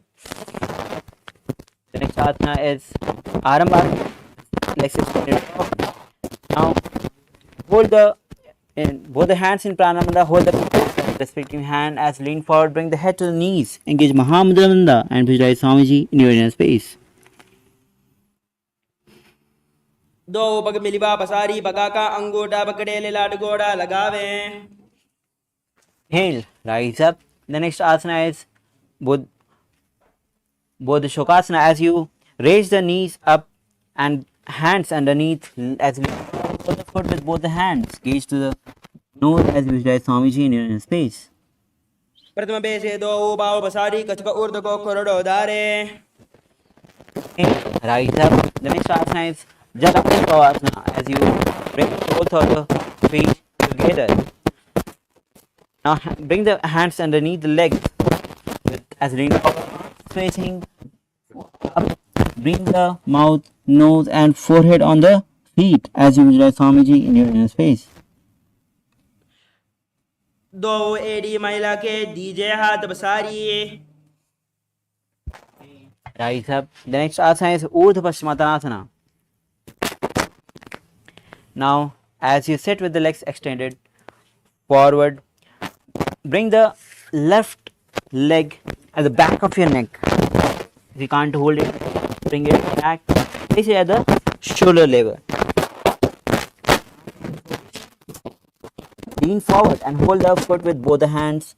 Engage Mahamudra Bandha as you visualize Swamiji in your space. पश्चिमदानवत् संस्थितिं कृत्वा एकं पादं ग्रीवायां धृत्वा तिष्ठेत्. ऊर्ध्व पश्चिमतानं भवति. Inhale. Now Shasana is with your leg again at the back of the neck. Lean back. Holding it with the right hand. Gaze to the nose, visualize Swamiji in your inner space. उत्तान शयनी एकैकं पायि ग्रीवायां विन्यस्य इतरहस्तेन पावाग्रं गृहीत्वा. Now twist on your right side and rest on the left elbow. Gaze to the nose as you visualize Swamiji in your space. उत्तानशयिताय एकैकं पादं ग्रीवायां कुर्वन् इतरहस्तं कर्णमूले स्थापयेत्. तस्यैव हस्तस्य कुर्परौ भूमौ निधाय इतरहस्तपादौ सरलिक्ष्य तिष्ठेत्. अंकुशासनं भवति. Now bring the leg front from the back of your neck. You will be performing Dhirasana. Now as you again lie down on the back. Now bring the knees to the chest. Hold, interlace the fingers in front of your legs and start rolling on both the sides, performing Dhirasana.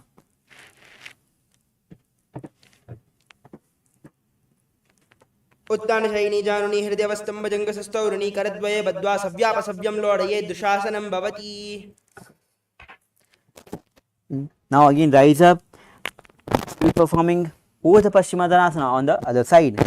As you sit with the legs extended forward, bring the right leg back of the neck. Again, if you can't take it at the back of the neck, hold it at the shoulder level. Now as you lean forward, hold the feet with both the hands. Help the knees to guide Swamiji here in your space. पश्चिमदानवत् संस्थितिं कृत्वा एकं पादं ग्रीवायां धृत्वा तिष्ठेत्. ऊर्ध्व पश्चिमतानं भवति. Inhale, rise up. Leg step back of the neck. Lean backward. Now hold the right foot with the left hand. As you gaze to the nose and visualize Swamiji in your inner space. उत्तानशयिनी एकैकं पायि ग्रीवायां विन्यस्य इतरहस्तेन पावाग्रं गृहीत्वा. Now as you rotate on your left side, resting on the left elbows, gaze to the nose as you visualize Swamiji in your space and perform Sajkumka Pranayama. उत्तानशयिताय एकैकं पादं ग्रीवायां कुर्वन् इतरहस्तं कर्णमूले स्थापयेत्. तस्यैव हस्तस्य कुर्परौ भूमौ निधाय इतरहस्तपादौ सरलिक्ष्य तिष्ठेत्. अंकुशासनं भवति. Now the next asana is Yoga Nidrasana.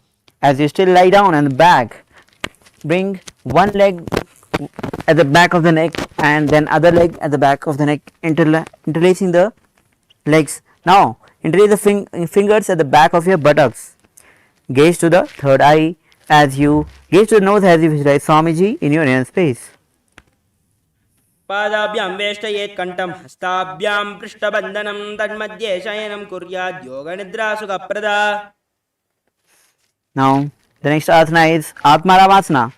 As you're still lying down and legs on the top of the shoulder, interlace the fingers at the back of your neck.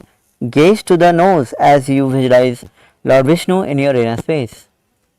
Atmaram आसन प्रथम सुदो सोवे. Now the next asana is Kochikasana. As you lie down and bring the knees to the chest, hands straight on the side at the shoulder level. Now soles of the feet raised up, facing towards the sky. Gaze to the nose, visualize Swamiji in your inner space. दो हाथ सीधा सा करे Tanas ube Sapa करे बगूचा या गाने आने बहरौ युग दिए यहाँ विद्याने. Now the next asana is Jathar Parvetri, step 1, 2 and 3. Now as you lie down on the back, bring the knees to the chest and hands straight on the sides at the shoulder level. This is the neutral position. We will be coming back after performing the 3 steps. Now the first step is one leg straight and bend the other leg on the side. Step 2, bring the straight leg and bend it on the top of the bent leg. Step 3, straighten both the legs, hold it with the hand and twist on the opposite side, gazing to the opposite side. Now come back to the neutral position. We'll be repeating step 1, 2 and 3 on the other side. As you extend the right leg straight and place the left leg bent on the side. Step 2, bring the right leg bent on the top of the left leg. 3, straighten both the legs and hold one leg one.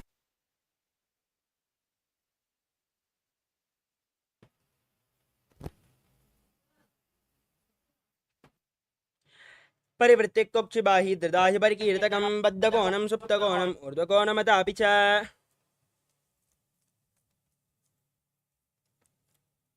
The next asana is Dviparapitam. As you lay on your back, place your feet flat on the ground and raise your knees. Hold on to your ankles with your hands and then push your hips up. Lock your throat in Jalandhara Bandha. As you breathe in Mudra Kumbhaka, gaze to your nose and visualize yourself as sturdy as a bridge. प्रतिक्रियायुधं नन्द्वा पीठः सर्वबलप्रदं गर्भिणीनां दुर्बलामि इति Gargi जगादनो.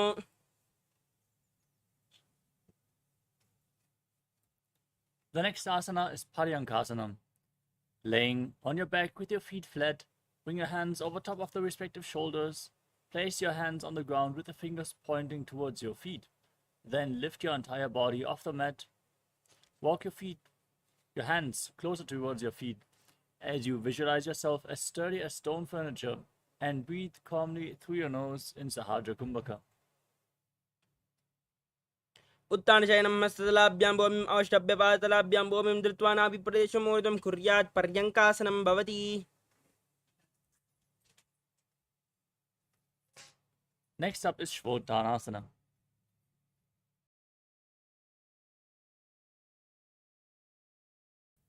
As you lay on your back, lift your knees towards your chest and place your hands on the respective shoulders.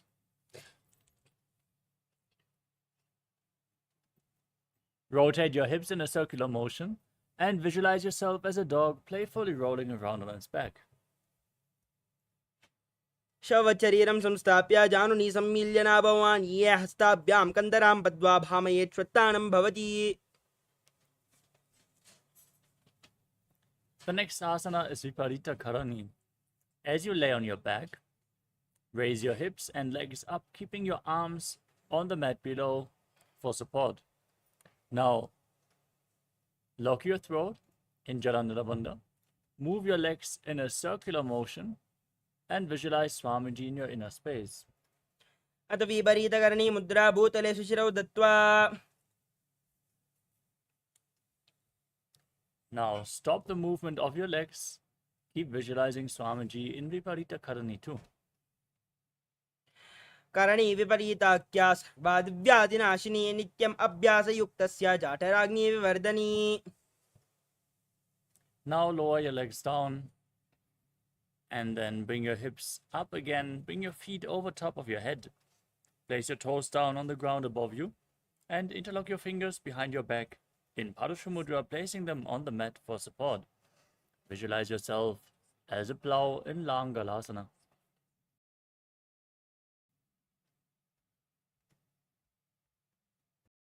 ग्रीवाकण्डेन भूमिं विस्तम्भ पादाग्रद्वयम् ऊर्ध्वम् उन्नयेत् नरकासनं भवति. The next asana is Shaita Paschimottanasana. From the same position, now hold on to your feet above your head. Keep your arms and legs straight. Breathe in Mocha Kumbhaka with Jalandhara Bandha and Mula Bandha engaged. This is one of the 84 asanas revealed directly by Lord Paramashiva himself. Visualize Paramashiva in your inner space. Chant the Mahavakya Om Nithyananda Paramashivoham. तानं शयित्वात् कुर्वीता शयितपश्चिमदानकम्. The next asana is Supta Konasana.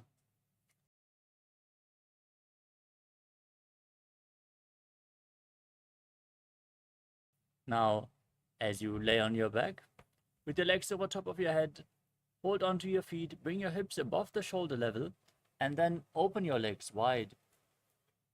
Now visualize Swamiji in your inner space. Breathe in Mocha Kumbhaka. परिवृत्ते कोक्षिबाहि त्रिदाहि परकीर्तकं बद्धकोणं सुप्तकोणम् ऊर्ध्वकोणमतापि च. The next asana is Chakrasana. Now bring your feet back together, hold onto your ankles, and roll onto your back as you keep your legs straight, visualizing yourself as a chakra, a wheel in Chakrasana. शवासनस्तद्वौ पादौ कुर्यान्मस्तकतः परौ व्युत्क्रमेण ततः शीघ्रम् एतत् सर्वस्य साधनं चक्रासनं गुल्मप्लीहा वातरोगादिनाशनम्. Next up is Supta Prasarita Parangushtasana. As you lay on your back, hold onto the big toes in Prana Mudra, extending your legs up straight, and then open your legs wide to the side. Visualize Swamiji in your inner space and breathe in Ujjayi Pranayama, making an ocean-like sound with your mouth. उत्तानपादं ग्रौञ्चं च मरीचं वीरभद्रकं नटराजं त्रिकोणं च सुप्ताङ्गुष्ठप्रसारणे. Next up is Supta Parangushtasana. Still holding onto the big toes in Prana Mudra with index and middle fingers. Now join the feet back together above your body. Keep your legs straight. Visualize Swamiji in your inner space. उत्तानपादं ग्रौञ्चं च मरीचं वीरभद्रकं नटराजं त्रिकोणं च सुप्ताङ्गुष्ठप्रसारणे. Next up is Matsyasana. From Supta Parangushtasana, now cross your legs into Padmasana. Lay flat on your back, bring your arms over top of your head and hold on to opposite elbows above your head. Gaze to the tip of your nose and visualize Matsya, the fish avatar of Lord Vishnu. मुक्तपद्मासनं कृत्वा उत्तानशयनाच्चरे कुर्पराभ्यां शिरो वेच्य मत्स्यासनं तु रोगः.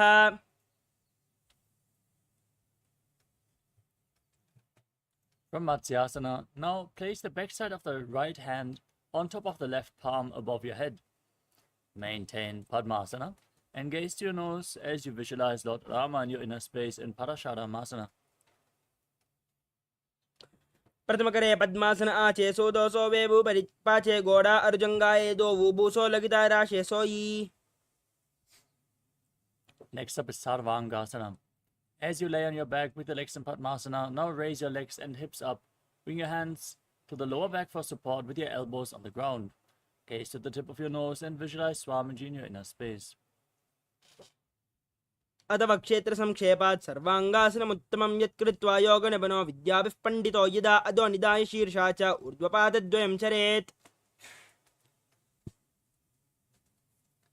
Next up is Vrishchikasana. As you lay on your back, place one foot onto the opposite thigh and pull the opposite knee towards your chest. Extend your arms up above your head and hook your fingers forward as you gaze to your third eye and visualize yourself as a scorpion. Now place the other foot on the opposite thigh. Repeat Vrishchikasana on the other side. प्रथमशयन सूदो शीशकेशकी संधि सुदाके.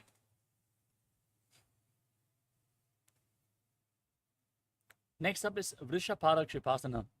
Now interlock your fingers behind your head and lay flat on your back as you lift both the legs up off the ground and alternate pulling them in towards your chest, back and forth, without placing the feet back down on the ground. Visualize Swamiji in your inner space and breathe calmly in Sahasra Kumbhaka. उत्तानशयनं कृत्वा पातल अनुलम्बिः कन्दरां बद्ध्वा कूर्परो मिलित्वा नितम्बेन भूमिं स्पृष्ट्वा एकं पादं प्रसारे एकेन पादेन सव्यदक्षिणं भ्रामयित्वा वृषभादिक्षेपः भवति. Next up is Maruttanasana. Now place your hands next to your hips and lift your knees up, touching your ears with your knees again and again. Visualize Swamiji in your inner space. श्वद्धान संस्थितिः कृत्वा जानद्वयं कर्यायेन कर्णयोः संस्पृशेत् मरोत्थानं भवति.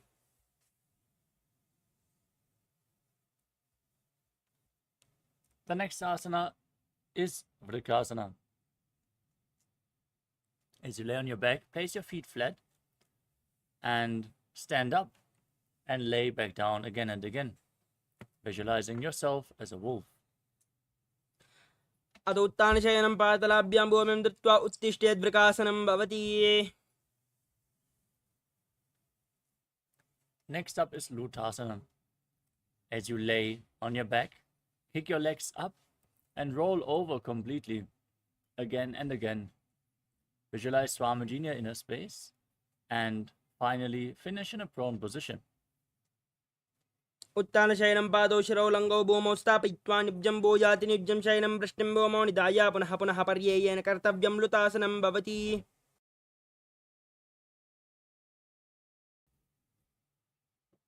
As you now lay on your stomach, keep your hands next to the shoulder level and contract your lips. Make a whistling sound like a flute while inhaling, as you visualize yourself as a chariot carrying warriors into a battle for Dharma on your chariot back in Sarathasana.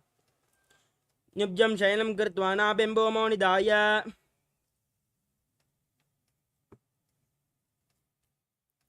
From Sarathasana, now push your hands into the ground, lift your body up into a plank position, and jump your hands in between the feet, your feet in between the hands back and forth, as you visualize yourself transcend body and mind in Dehalyulanganasana. हस्तद्वयं बद्ध्वा तन्मध्ये चरणद्वयम् उडानेव बहिरानेव अतः नयेत् देहल्युल्लङ्घनं भवति. Now stand tall and bend forward as you place your hands on the mat in front of the feet. Walk back and forth on hands and feet as you visualize yourself as a wise 60-year-old elephant. अथ जाट्यासनं वक्ष्ये येन जातिस्मरो भवेत् हस्तान्द्रिभूमौ च गमनम् आगमनं ततः. Next up is Lolitika Karana. Now stand on the mat, heels touching, toes slightly pointed outwards, as you raise your arms to the shoulder level and rotate your arms around the body. Lean back and open up your chest, moving your head in all directions.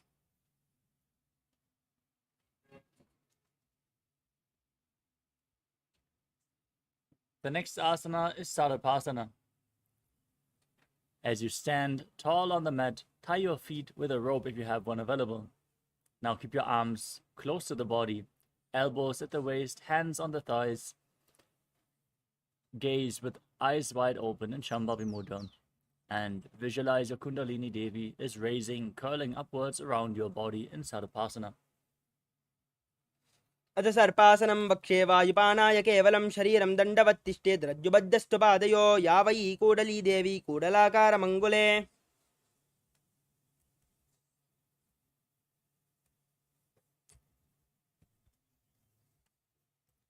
The next asana is Ushtra Saranasana. As you stand on the mat, lean forward and down and hold on to your feet from the front. Step your toes onto your fingers and close your hands in a fist as you walk around on the mat, visualizing yourself as a camel. मुष्टिकनिष्ठिकाप्रदेशेन भूमौ निधाय उपरिपातले संस्थाप्य उष्ट्रवत् उष्ट्रसाधनं भवति. Next up is Ashvasana. From the same position,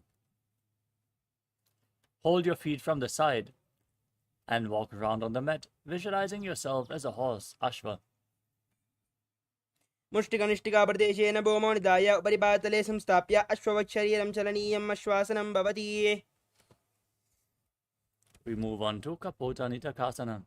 Now stand on the mat with your feet together, interlock your fingers behind your back, and lean back, tilt your head back as far as possible as you pull your hands towards your calves, visualizing yourself as a soaring bird diving. पातले भूमौ निधाय पृष्ठभागेन हस्तौ जङ्घापर्यन्तं नीत्वा कपोतनिटकं भवति.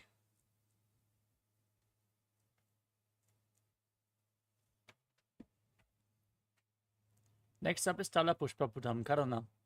Now stand with your heels together, toes pointing outwards and the knees slightly bent. Join your hands in Namaskara Mudra in front of the heart center and bow down to one side. Open up your palms and raise the respective heel. Repeat this movement on both sides and visualize yourself holding a bouquet of flowers and offering it to Paramashiva. नुजासर्दमासनं कृत्वा पातलाभ्यो भूमिम् अवष्टभ्य उत्तिष्ठेत् खड्गासनं भवति. Next up is Khadgasana. As you stand on the mat, visualize yourself as a rhinoceros. Gaze to the tip of your nose and then lay down on your stomach. Jump your feet to the hand, stand back up and join your hands in Namaskara Mudra, symbolizing the horn of the rhinoceros. नुजासर्दमासनं कृत्वा पातलाभ्यो भूमिम् अवष्टभ्य उत्तिष्ठेत् खड्गासनं भवति. Next up is the Uttanottanam. As you stand on the mat, sit down all the way or as low as you can and stand back up again and again. As you hold weights, if you want to intensify this asana, gaze to your nose and visualize Swamiji. पुनः पुनः उत्थातव्यम् आसितव्यम् इति उत्थानोत्थानं भवति. Next up is Musalasana. As you stand straight, raise your arms up above your head and jump repeatedly, visualizing yourself as a mace. सरलं स्थित्वा ऊर्ध्वं बाहुनयेत् वारं वारम् उड्डानं कुर्यात्. Next up is Utshirshakasana. Now pull one foot towards your chest and sit down and stand back up with the opposite leg, alternating on both sides as you gaze towards your nose and visualize Swamiji in your inner space. हस्तद्वयेन धृत्वा तिष्ठेत्. Next up is Parshva Karana. As you stand on one leg with the standing foot pointing slightly outwards and the knees bent, pull the opposite knee against your chest and circle the leg with your arm while you keep the hand in a fist as you place the other hand on the respective thigh with the fingers pointing inwards. एकेन पादेन स्थातव्यं ताण्डवासनं भवति.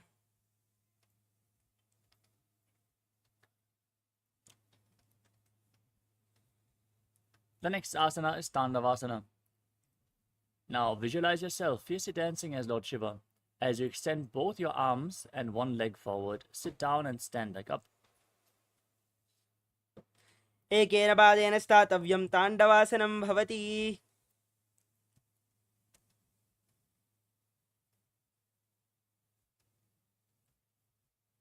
Next up is Brahmanasana. Now raise the left foot to the inner opposite thigh. Keep your hands relaxed by the knees as you visualize Lord Brahma blessing you from within. ब्राह्मणासनमावक्ष्ये यत् कृत्वात् ब्राह्मणो भवेत्. Next up is Garudasana 3. As you stand on the right leg, lift the left foot over and around the right knee and tuck the left toes behind. Bring the left arm below the right and join your hands in Namaskara Mudra as you visualize yourself as Lord Garuda. उत्तानकूर्मपीठं च संहस्गारुडमेव च वातायनं गोमुखं च भारद्वाजं त्रिविक्रमम्.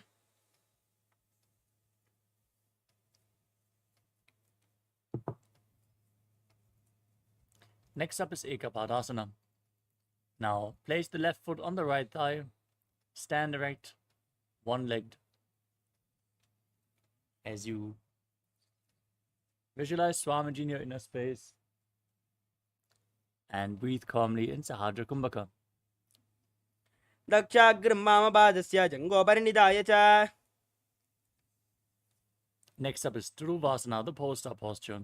Now hold on to the left big toe. As you stand erect on the right leg, rotate quickly as you visualize yourself as the North Pole Star. एकेन हस्तेन दण्डरूपस्य एकस्य पादस्याग्रं धृत्वा. Next up is Trivikramasana, the 3 steps of Lord Vishnu. Now lift the left leg behind your neck, if you can. Otherwise, you can pull the leg against your chest or cross it over your opposite leg. Then stand erect, sit down, and stand back up as you visualize Lord Vishnu blessing you from within. ग्रीवायां पादं संस्थाप्य स्थातव्यम् उत्थातव्यं त्रिविक्रमासनं भवति. Now repeat Parshvajanukarana on the other side.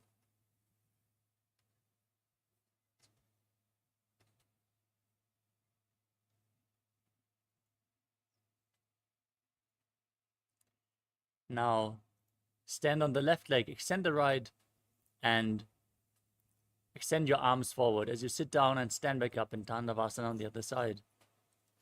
एकेन पादेन स्थातव्यं ताण्डवासनं भवति.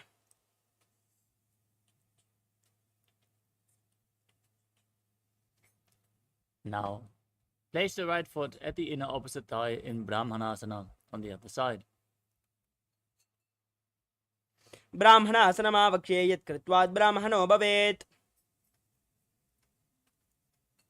Now intertwine your arms and legs. Bring the right leg over the left knee and cross your arms as well as you visualize yourself as Lord Garuda in Garudasana 3 on the other side.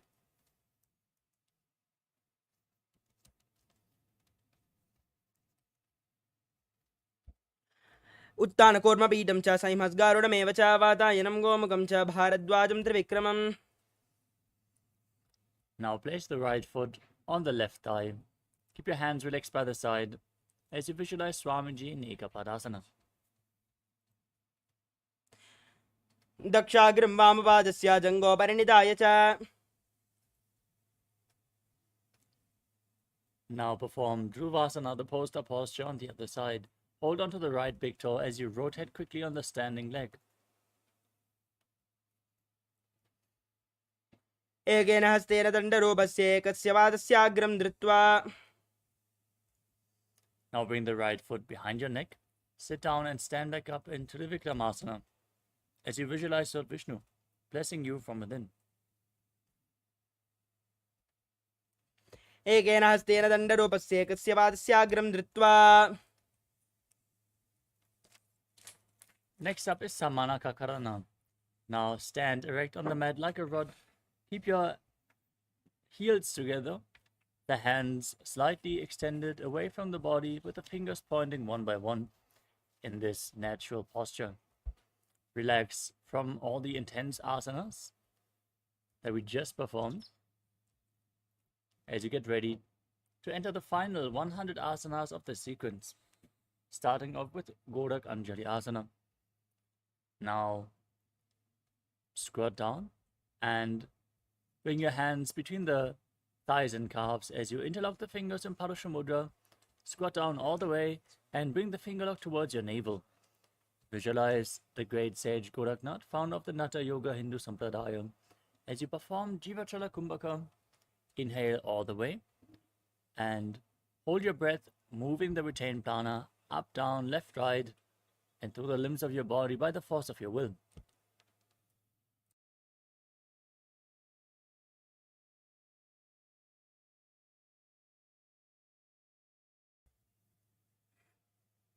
प्रथम हि बौहोय बाहुरीनी च उपनिहोवे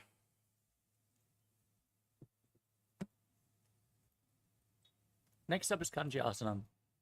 Now, interlock your fingers behind your buttocks as you squat down all the way. Visualize Swamiji in your inner space and perform the Mudra Bandha.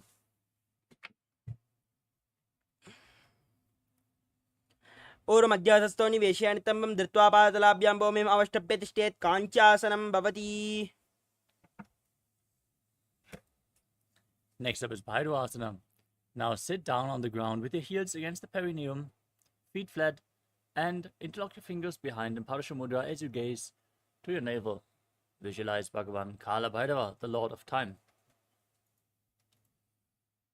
दो बगा की दाल की माहली का और मिलावे पना पानी होकर मरो वैसे.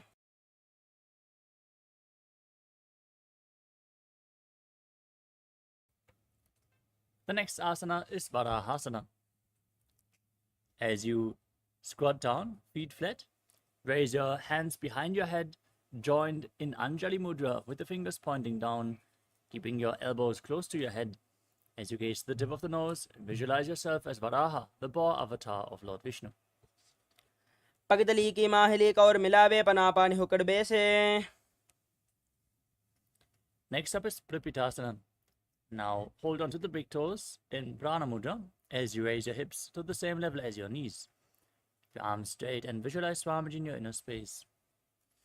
अदुत्तान आसनानि पार्श्वद्वये सम्मिल्य स्थित्वा नितम्बं जानप्रदेश आनीये तिष्ठेत् प्रप्यासनं भवति. Next up is Bakasana. Now place your hands flat on the ground and place your knees onto your arms towards your armpits. Lean forward, find balance, and then lift your legs off the ground as you visualize yourself as a crane, as a crow. हस्ताभ्याम् अमरिममष्टम्ब जानद्वयं नाभौ सम्मिल्य जङ्घूरी संस्थाप्य तिष्ठेत् बकासनं भवति. The next asana is Sushtanga Kapali Asana. With your hands flat on the ground, the knees on your arms, place your head on the mat and then lift your legs up and then cross them into Padmasana. Gaze at the tip of your nose. Visualize Swamiji, breathe in Jivachala Kumbhaka, move your prana up and down within your body. आसन गौगुण कपाल आचौ होई. Gently lower your body down. Come to a kneeling posture. Keep your heels outside the hips with the toes touching behind your butt in Guptasana. Fix your gaze on the tip of your nose in Shambhavi Mudra as you visualize that you are sitting in the secret seat with Paramashiva and Guru in Guptasana. जानर्वोरन्तरे पादौ कृत्वा पादौ च गोपयेत् पादौ परीक्ष संस्थाप्य घोरं गुप्तासनं विदुः. The next asana is Vrikshasana too. Now place your hands flat on the ground and raise your legs up into a handstand. Lean against the wall for support if needed or ask a partner to aid you in the performance of this asana to purify all your 7 chakras as you visualize yourself as a tree with deep roots growing into the ground and breathing calmly through your nose in Sahadra Kumbhaka. सप्तचक्रक्षालनाय वक्षासन विशेषकान् जानेन्द्रिय समाध्याय कोणभेदान् समाभ्यसेत्. Now maintain the handstand and join your hands and feet closer together. Gaze up towards your third eye and visualize Tejas energy flowing towards your third eye, rejuvenating your body and bringing divine radiance to your being in Shivasana. दो bug जोई माही गुल्प मिलाए उबौ होय जो हाथ संपूव करे. Now place your hands flat on the mat and step your feet back into a plank position as you lower your body down and push it back up again and again, visualizing yourself as a fish in Matsyasana too. निब्जं शयनं कूर्परो पार्श्वभागायां मृड्वा कृत्य हस्तलाभ्यां मोमिम् अवष्टभ्य वारं वारम् उड्डानं कुर्यात् मत्स्यासनं भवति. Next up is Sadapasana too. Now lay down on your stomach and place your hands on the hips. Raise your chest and move it from left to right. Move and visualize your body like a snake Breathe in Sahasrara Kumbhaka. निब्जं शयनं कृत्वा स्तवनिदम्बं संस्थाप्य पादोदीकृत्य सम्मील्य वरसगन्तव्यं सर्पासनं भवति. Now place your elbows on the ground in front of you. Join your hands in Padma Mudra, the lotus mudra. As you join your thumbs and little fingers, then rest your chin on your hands. Point your toes backwards. Keep the feet flat as you feel self-supported and completely independent in Niralambanasana. कराभ्यां पङ्कजं कृत्वा तिष्ठेत्कूर्परया सुधीमुखमुन्नमनुच्चायि निरालम्बनमासनं. Next up is Chaturasana. Now place your hands flat on the ground and bend your knees to raise your feet up. Then straighten your arms, push your upper back towards your feet as you tilt your head back and visualize yourself as an umbrella protecting your guru from the sun rays. अर्ध्यासनवस्थित्वा हस्तदलाभ्यां भूमिम् अवष्टभ्यमुन्नया चत्रासनं भवति. Next up is Vajrasana. Now sit on your heels with the feet flat in a kneeling posture. As you extend your arms forward, place your palms and your forehead on the ground. Gaze towards the tip of your nose and visualize yourself as Vajra, the weapon of Indra, symbolizing your indestructibility. इदानीं गर्भिणीनां योगाभ्यासो यथा लगो सुखप्रसवलाभाय प्रोच्यते प्राक्तने पति. Next up is Meshasana. With your hands flat on the ground, raise your hips up and alternate striking the ground with your hands as you visualize yourself as powerful as a ram. गजासनसंस्थौ एकैकं पादं पुरोमार्गेण भ्रामयित्वा कर्तव्यम्. Next up is Ajasana. From Gajasana, with your hands on the ground and your hips raised, raise your legs up and slowly lower your forehead down towards the ground as you visualize yourself as unborn, existing for all eternity. गजासनसंस्थौ पादद्वयं ममतराले कृत्य मस्तकेन भूमिं स्पृष्ट्वा अजासनं भवति. Now sit in a kneeling posture. On your heels, hold onto the big toes and pull them against your perineum. Then place your hands on the knees. Gaze to your nose in Shambhavi Mudra. Visualize Swamiji and breathe in Ujjayi Pranayama. Make an ocean-like sound with your mouth in Dhanantarasana. पौरभविधिपरिहाता की काकसी से उपनाशरा मोड़ी बगा की अंगुली अग्रिमेरु लगावे. Next up is the Angamottanam. In this position, interlock your fingers in front of your body and move them left, right, up, down in all directions, giving massage to various different joints and muscles of your body. Then interlock the fingers behind and repeat the movement behind you as well, as you visualize Swamiji in your inner space. हस्ते और अंगुलिर्बद्ध्वा हस्ते और मध्यात् सर्वम् अमङ्गं निक्षित्य तिष्ठेत् अंगमोत्तनम्. The next asana is Garudasana form. As you sit in Vajrasana, with your perineum on top of your heels, keep the feet pointing outward, toes pointing to the side, as you visualize yourself as Lord Garuda flying Lord Vishnu and Lakshmi on his back. जङ्गोरभ्यां दरां पीड्यस्तिर्कयोद्जानुनो जानुपरिक्करद्वन्द्वा गरुडासनमुच्यते. The next asana is Ananda Mandirasana. As you sit with your feet pointing backwards, the knees opened wide on top of your ankles, hold onto your ankles with your hands and place the front of your buttocks on the ground. Gaze up towards your third eye, visualize yourself residing in the blissful space of a temple and breathe in Ujjayi Pranayama. अथ वक्षे वीरनाथ आनन्दमन्दिरासनं यत्कृत्वा अमरो धीरो भवत्येवेह साधकः.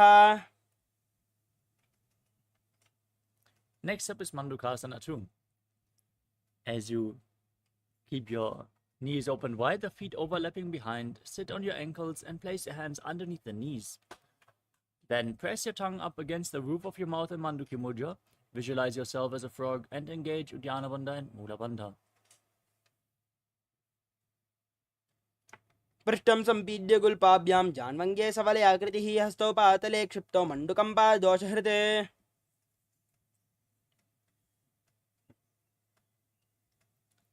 The next asana is Narasimhasana. Now tuck your toes Sit on the raised heels and place your hands flat on the ground with the thumbs touching. Now, stick your tongue out, gaze at the tip of your nose, and exhale forcefully again and again as you visualize Narasimha, the lion man avatar of Lord Vishnu. दो बना पानी होय वैसे AD Mailer गुड़ानी वैसे सुम शरीर नीका डहरावे नाजा अग्र दृष्टि कोल्याबे. Next up is Vishlakasana. From the same posture, now cover your mouth with your hands. Bring your thumbs underneath the teeth and close your mouth as you inhale through the right nostril and exhale through your mouth in Vishlaka Pranayama. Gaze at the tip of your nose and visualize yourself as Devi, victorious over all your fears. दो बगा की AD जोई गाड़ा फनम मामन पुनि होई. Next up is Makarasana. Now sit with the top of the feet flat on the mat, on your heels, knees open wide. Raise your elbows and bring your hands towards your armpits as you imitate yourself as a monkey scratching itself. Now visualize yourself as a playful monkey as you gaze to your third eye. दो बगदले संबुड आने तिनके पिष्टि भूमि परिटाने मूल द्वार एडियां वरल्यावे मूड़ा हाथ ऊंचा ठहरावे.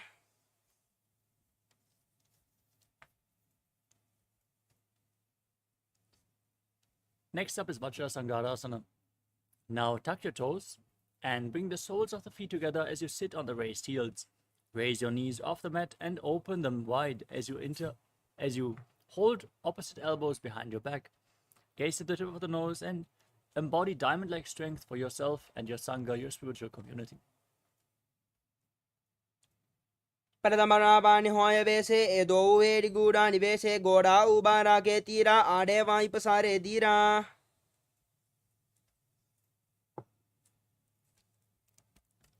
Next up is Kanjanasana.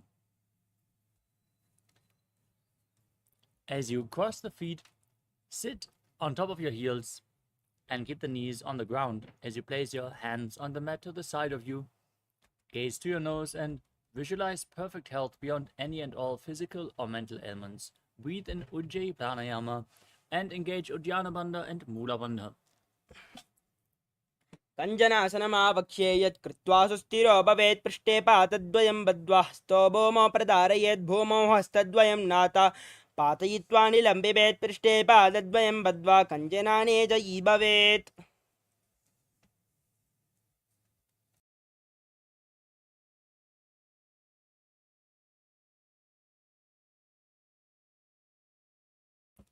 The next asana is Kurmasana.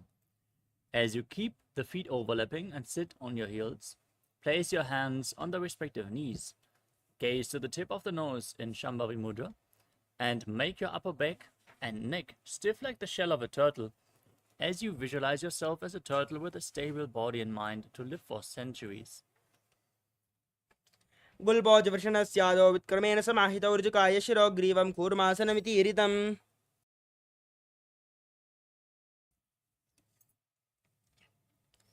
Now maintain your hands on the knees, relax your upper back and neck. Gaze through your nose and visualize Swamiji in Yogasana.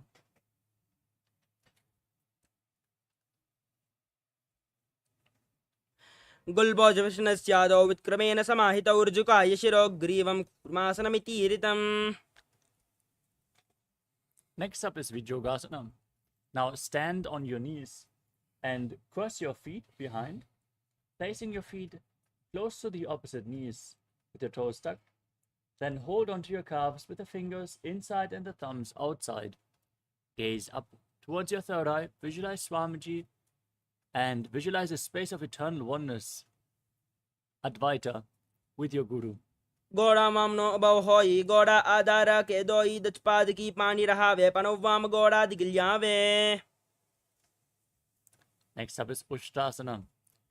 Now keep the top of the feet flat as you raise up on your knees. Hold onto your ankles with your hands and lean back.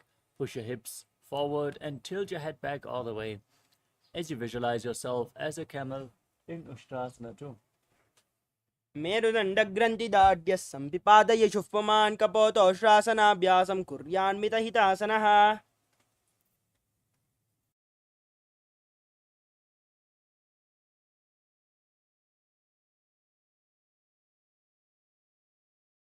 Next up is Jatyasana 2. As you hold on to the soles of your feet, lean back, place your elbows and the back of your head on the mat. Gaze at the tip of your nose and visualize yourself as a lotus blooming.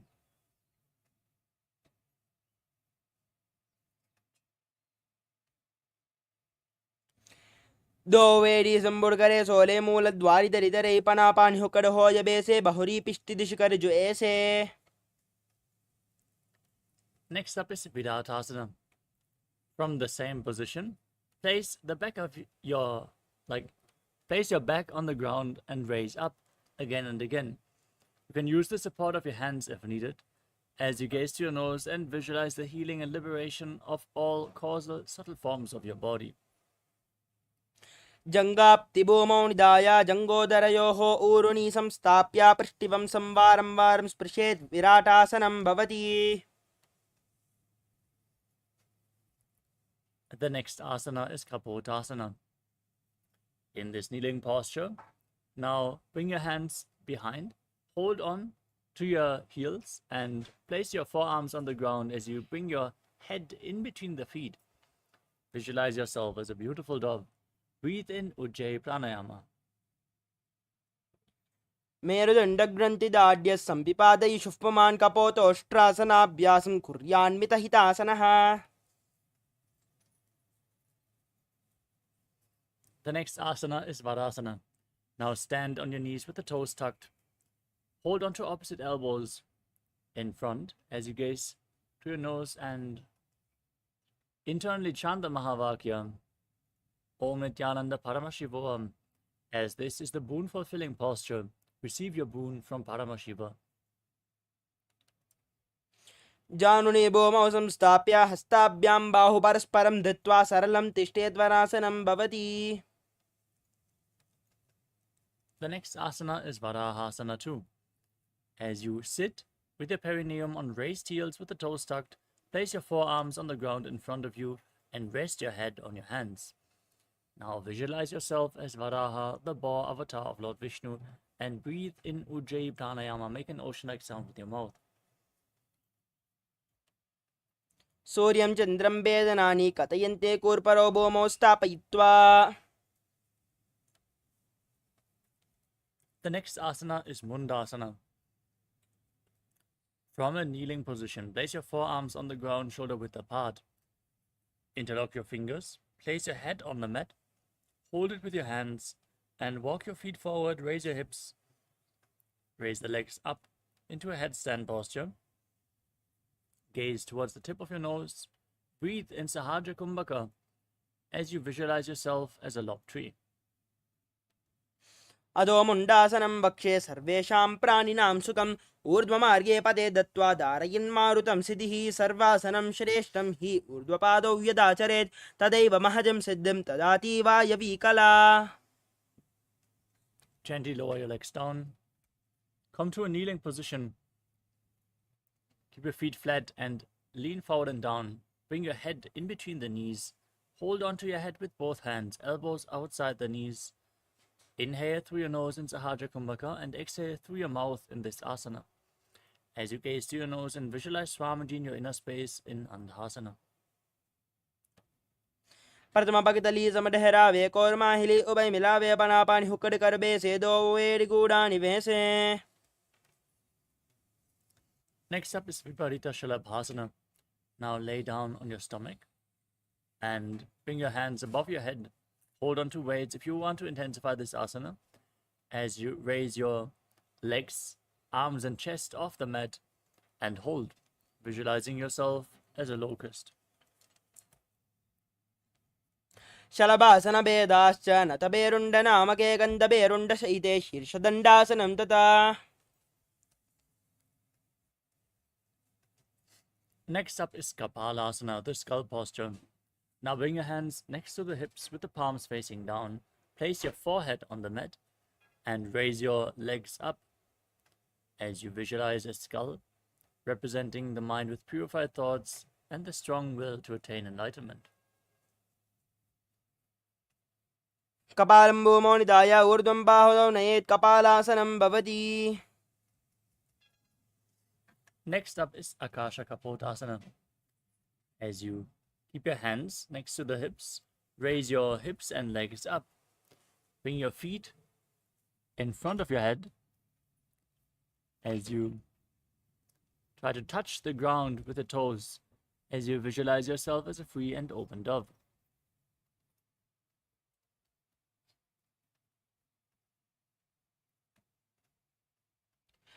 उष्ट्रासने स्थित्वा चरणौ भूमेरुत्थाप्य मस्तकोपरि नीत्वा पृष्ठपादेशेन भूमौ स्थापयेत् आकाशकपोतं भवति.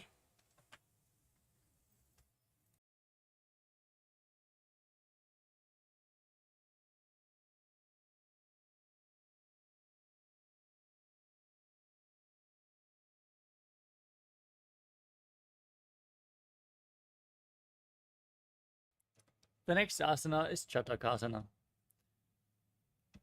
As you sit in a kneeling posture, place your forearms on the ground, bring your navel towards your knees, and be sturdy as you visualize yourself as a sparrow.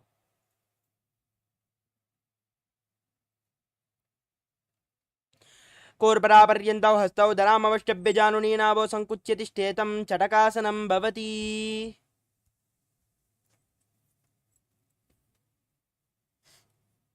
Next up is Vrishikasana 2. Now, maintain your forearms on the ground and raise your hips and legs up over top of your body. Try to touch the back of your head with your feet as you visualize yourself as a scorpion. व्यश्चैव पुच्छः प्रतिमाङ्घ्रिपार्ष्णे धृत्वा सुशीर्षे चुबुकं विदार्य कौ यत्रेति सन्तिष्ठति साधकस्त्वं विशावहं वृश्चिकसंज्ञमासनम्. Next up is Vrishasana, the bull posture. Now, sit in a kneeling posture and place your perineum onto the right heel as you bring the left foot outside the hip with the toes pointing to the side. Gaze outwards in Vaishnavi Mudra without focusing on any of the external objects. Place your hands in front of the knees, visualize yourself as a bull, and inhale forcefully through your nose. Hold your breath for a short while, and then again slowly exhale through your nose in Antarangaka Kumbhaka. याम्यगुल्पे पादमूले वामभागे पदेतरं विपरीतं स्पृशेत् भूमिं वृषासनमिदं भवेत्. Next up is Ulasana. As you maintain your hands on the ground in front of you, lift your entire body off the mat. Cross the toes of the left foot over top of the right. As you balance on your arms, visualize Swamiji in your inner space. लोलासनं सदा कुर्यात् वायुलोलापघातनात् स्थिरवायुप्रसेदेन स्थिरचेत्सा भवेद्रुतम्.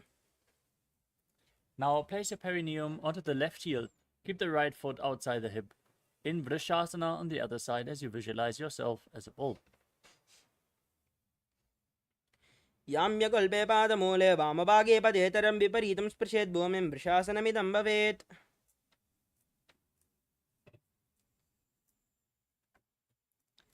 The next asana is Balagunasana.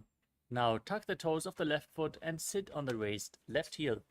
Place the right foot flat, keep your hands on the knees, and visualize Balagunahai, one of the 84 siddhas in your inner space. आसनगौगुणजलविकारजायी.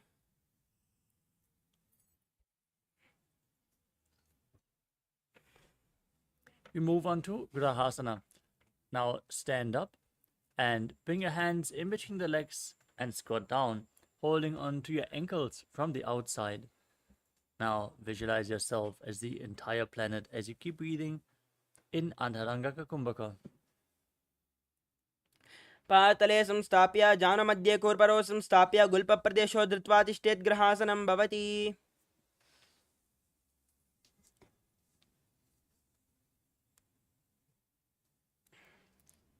Now tuck the right toes and sit on the raised right heel as you repeat Balagunasana on the other side. आसनगौगुणजलविकारजायी.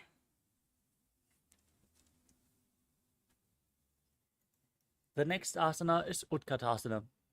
Now tuck the toes of both feet and sit on the raised heels as you raise your knees off the ground and place your hands on top of the knees. Hold onto weights If you want to intensify this asana, gaze outwards without focusing on any external objects. Visualize Swamiji in your inner space. Perform the Mula Bandha. Yujasvijosti yata urdajanu yatrasane. Next up is Vajrasangarasana 2. As you sit on raised heels, bring the soles of the feet together. Keep the knees lifted off the ground, spread wide apart as you hold on to opposite elbows behind your back. Visualize Swamiji in your inner space as you do so. Pradamapanapani hoya jese doveri goda nivese goda ubara ke diya ade vai pasade dira.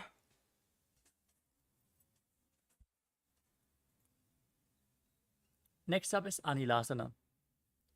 Now place your hands flat on the mat and step your heels onto your hands as you squat down all the way. Keep your arms straight and gaze to the tip of your nose in Shambhavi Mudra as you visualize yourself as being able to live off of air alone. Do hat boom baritane kahuni jadina bilag ane.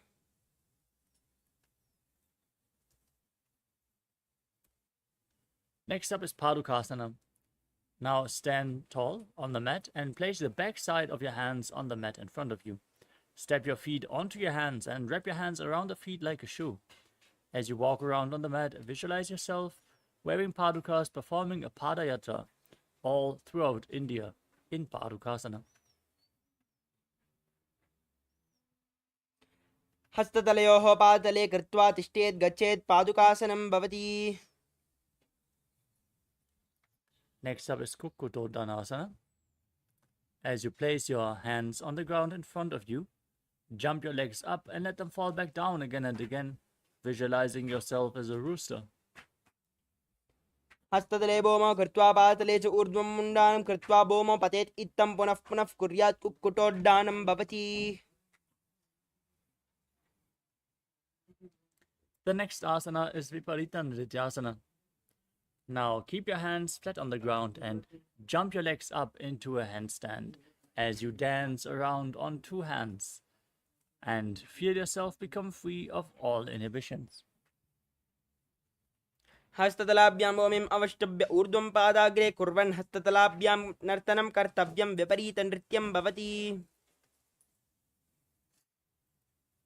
Next up is Kunjarasana. As you keep your heels separated, place one palm onto the mat and hold your head with the other hand. Keep your arms straight, visualize Swamiji in your inner space and breathe calmly through your nose in Sahajra Kumbhaka. Adavakshe mahadeva kunjarasanam uttamam kare naikena padabhyam bomotishtet shrahkaraha. Now place the other hand on the mat. Repeat Kunjarasana on the other side.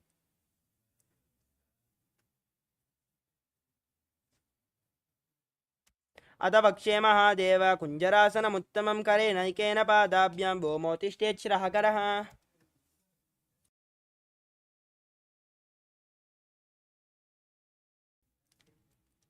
Next up is Kadambasana.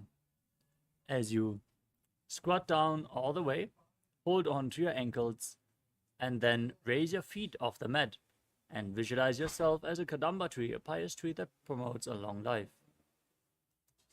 Parshnibhyam bomim avashtabya hastadvayena gulpau dhritva tishtet kadamba bhavati.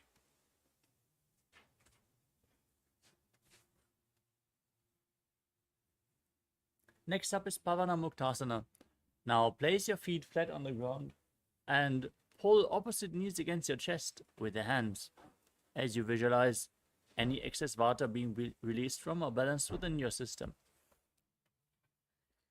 Dvayostu padayof panim latva swaswani tambake januni vakshasi sadut babrati karabandane.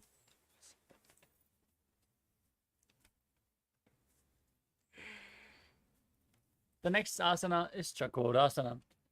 Now bring the left leg behind your neck and keep the other leg extended forward. Place your hands on the ground beside you and then lift your entire body off the mat as you gaze up towards your third eye and visualize yourself as a powerful source of energy. द्वयोस्तु पादयोः पानं लात्वा स्वस्वनितम्बके. Now keep the right leg extended. Hold on to the respective big toes with your hands in prana mudra. And pull the left leg against your ear as you visualize yourself as a bow. Breathe calmly into Sahadra Kumbhaka in Dhanurasana too. पादाङ्गुष्टौ पाणिभ्यां गृहीत्वा शरणावधि धनुराकर्षकाकृष्टं धनुरासनमीरितम्. Next up is Ashtavakrasana. Now bring the left leg over top of the left shoulder and hook the right foot over top of the left. Now extend the legs out to the side, lean forward, find balance, lift your entire body off the mat and balance on your arms as you visualize yourself as a flying crane. वासिष्ठमदकौण्डिन्यम् ऊर्ध्वकुक्कुटमेव च अष्टावक्रमतोत्थानं मयूरं सेतुबन्धनम्. Next up is Pranasana. Now place the right foot on the left thigh and keep the left foot flat as you keep the left knee raised. Bring your left shoulder underneath the raised knee and push the right knee to the mat. Fix your gaze on the third eye in Shambhavi Mudra as you visualize you are immortal and able to live off of air alone.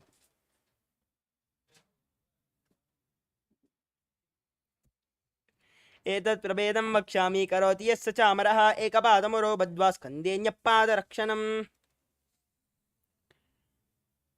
The next asana is Parshvamatsindasana. As you place the right heel close to the left hip, step the left heel over top of the right knee. Bring the right elbow outside the raised knee and bring the arm below the leg as you interlock your fingers behind your back. Gaze upwards towards your third eye and visualize Sage Matsindana, the master of Hatha Yoga. वामोरमूलार्पितदक्षपादो जान्वोर्बहिर्वेष्टितदक्षदोष्णा प्रगृह्यतिष्ठेत् परिवर्तिताङ्गः श्रीमत्स्यनाथोदितमासनं स्यात् मत्स्येन्द्रपीठं जठरप्रदीप्तं प्रचण्डरुक्मण्डलखण्डनास्त्रम् अभ्यासदकुण्डलिनी प्रबोधं दण्डस्फिरद्वं हि ददाति पुंसाम्. Now repeat Chakrasana on the other side. Bring the right foot over top of the right shoulder. Keep the left leg extended. Raise your entire body off the mat and gaze up towards your third eye as you visualize yourself as a powerful source of energy. पूर्वदानं च दुष्पादं पीठं वज्रासनं तथा च कोरक्रौञ्च शलभभुजङ्गम् अपि वृश्चिकम्. Now keep the left leg extended. Hold on to the respective big toes in Prana Mudra. As you pull the right foot towards your ear, visualize yourself as a bow.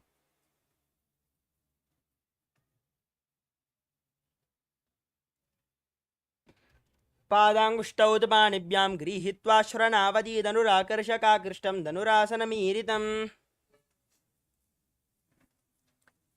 Now repeat Ashtavakrasana on the other side. Now bring the right leg over the right shoulder, the left foot over top of the right. Extend the legs to the side as you push your arms in the ground, balance and lean forward. Visualize yourself as a flying crane. वासिष्ठमदकौण्डिन्यम् ऊर्ध्वकुक्कुटमेव च अष्टावक्रमतोत्थानं मयूरं सेतुबन्धनम्. Next up is Pranasana on the other side. Now bring the left foot on the right thigh, the right shoulder beneath the raised knee. Press the left knee down, gaze to your third eye and visualize you are immortal and able to exist solely on prana. एतत् प्रभेदं वक्ष्यामि करोति यस्य चामरः एकपादमुरो बद्ध्वा स्कन्धेऽन्यपादरक्षणम्. Next up is Parshvamatsindasana on the other side. Now bring the left heel close to the right hip. Step the right foot over the left knee. Bring your arm below. Twist your spine and hold on to opposite hands behind your back as you gaze to your third eye and visualize Sage Matsindana, the master of Hatha Yoga. वामोर्मूलार्पितदक्षपादो जान्वोर्बहिर्वेष्टितदक्षदोष्णा प्रगृह्यतिष्ठेत् परिवर्तिताङ्गः श्रीमत्स्यनाथोदितमासनं स्यात् मत्स्येन्द्रपीठं जठरप्रदीप्तं प्रचण्डरुक्मण्डलखण्डनास्त्रम् अभ्यासितकुण्डलिनी प्रबोधं दण्डस्फिरद्वं हि ददाति पुंसाम्.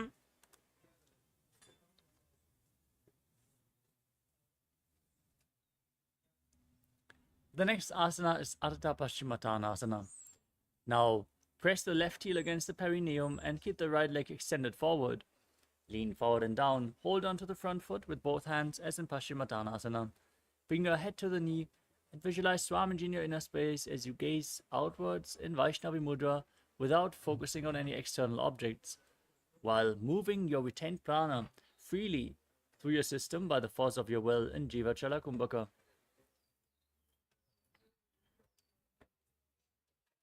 एकं पादं प्रसार्य एकं पादस्य पार्श्विनाश्विनी सम्पीड्य हस्तद्वयेन प्रसारितपादाङ्गुष्ठं धृत्वा. Next up is Kranchasana. Now bring the left foot outside of the hip. Bring the top of the left foot on the mat as you hold onto the right and extend it up in front of your face, keeping the knees straight. Now visualize yourself as a crane in Kranchasana. वासिष्ठमतकौण्डिन्यं मूर्धकोक्कडमेव च अष्टावक्रमतोत्थानं मयूरं सेतुबन्धनम्. Now press your perineum with the other heel. Repeat Ardha Paschimottanasana on the other side as you lean forward and down. एकं पादं प्रसार्य एकं पादस्य पार्श्विनाश्विनी. Now bring the right foot outside the hip. Keep the top of the right foot on the mat as you hold onto the left foot and extend it up in front of your face. Visualize yourself as a crane in Kranchasana.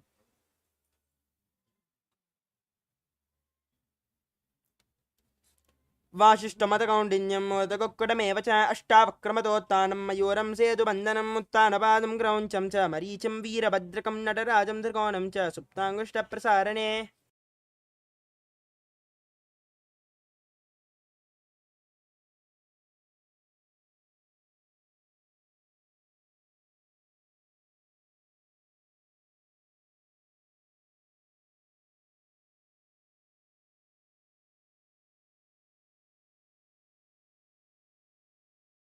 The next asana is Swastikasana. Now sit with your feet in between the thighs and calves in a cross-legged position. Fix your gaze on the tip of your nose in Shambhavi Mudra with your eyes open wide, unblinking, actually gazing within eternally. Now visualize, embody peace, well-being, good fortune and prosperity as you visualize a swastika in Swastikasana. जानर्वोरन्तरे सम्यक् कृत्वा पातले उभेर्जुकाय समासीन स्वस्तिकं तत्प्रचक्षते. Next up is Gorakshasana. Now maintain the same posture with your feet in between the thighs and calves, but cover your heels with your hands. Gaze to the tip of the nose, lock your throat to the chest, and contract the perineal floor in Jalandhara Bandha and Mula Bandha. Visualize the great sage Goraknath, the founder of the Natha Yoga Hindu Sampradaya, in Gorakshasana. जानर्वोरन्तरे पादौ उत्थानौ व्यक्तसंस्थौ गुल्पौ चाच्याद्यहस्ताभ्यां उत्थानाभ्यां प्रयत्नतः. Next up is Bhagasana 2. Now place the left heel against the perineum and place the right foot onto the left thigh as you gaze up towards your third eye. Visualize Swamiji in your inner space and meditate on Arihanta, the enlightened one, as you get ready to enter Shanmukhi Mudra. Now inhale all the way. Close your mouth with little and ring fingers, the nostrils with the middle fingers, the eyes with your index fingers, and your ears with your thumbs. वामपार्श्वगुणं संस्थाप्य दक्षाग्रं वामजगणे. Next up is Yogasana 2. Now place your feet onto opposite knees and keep your hands next to your body on the mat with the palms facing upwards, the back of your hands on the mat. Gaze to the tip of your nose as you visualize Swamiji in your inner space and breathe in Kakachantra Kumbhaka. Roll up your tongue and stick it out without touching your teeth, and then inhale through the rolled up tongue and exhale through your nose as you perform the Mula Bandha in Yogasana 2. उत्थानौ चरणौ कृत्वा संस्थाप्योपरि जाननौ आसनोपरि संस्थाप्य चोत्थानं करयुग्मकम्. Next up is Urdhva Kukkutasana. Now rotate your hands at the side of your body. Place your palms on the mat. Keep your legs in Padmasana and lift your body up off the ground, balancing on your arms as you visualize yourself as a rooster. वाशिष्ठमतकौण्डिन्यं मूर्धकुक्कुटमेव च अष्टावक्रमतोत्थानं मयूरं सेतुबन्धनम्. The next asana is Siddhaharatali Asana.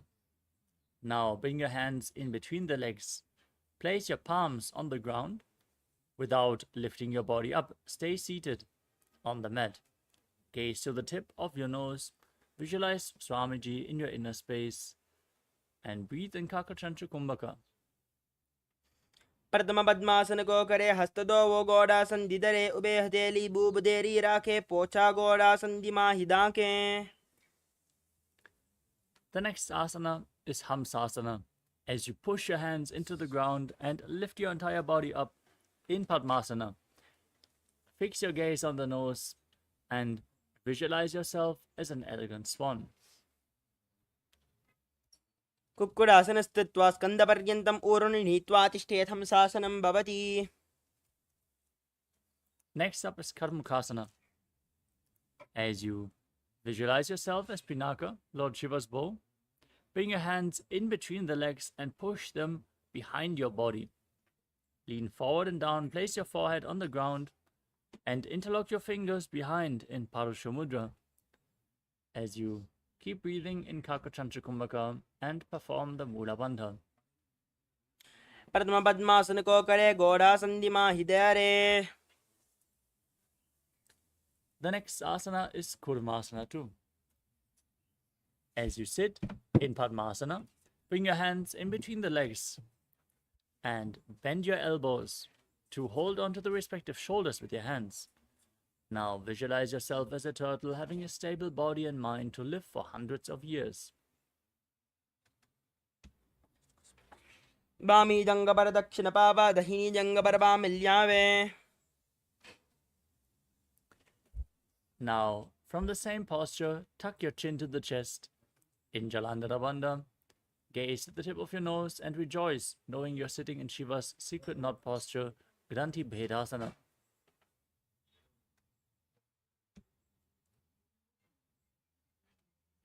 अथ वक्षे नीलकण्ठ ग्रन्थिवेदासनं शुभं ज्ञात्वा रुद्रोपवेक्षिप्रं सूक्ष्मवायुनिषेवनात्. The next asana is Uttana Kurmasana. Maintain the same posture and roll onto your back. As you gaze to your nose, embody a turtle laying on its back. Keep breathing in Kakachantra Kumbhaka.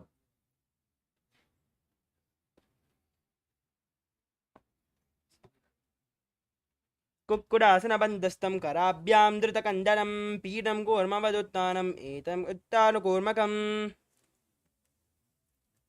Now, kick your legs back up if you can. Sit up in Padmasana. As you keep your hands in between the legs, place one palm on the mat and hold its wrist with the other hand. Then lift your body up on one arm, keeping it straight as you visualize yourself as a rooster in Pangu Kukkutasana. कुक्कुटासनच्चित्वा एकेन हस्तेन अन्यस्यामनिबन्धं धृत्वा हस्ततलेन भूमिम् अवष्टभ्य तिष्ठेत् पङ्गकुक्कुटं भवति. Now place the other hand flat on the mat in between your legs. Hold its wrist, lift your body up as you repeat Pangu Kukkutasana on the other side.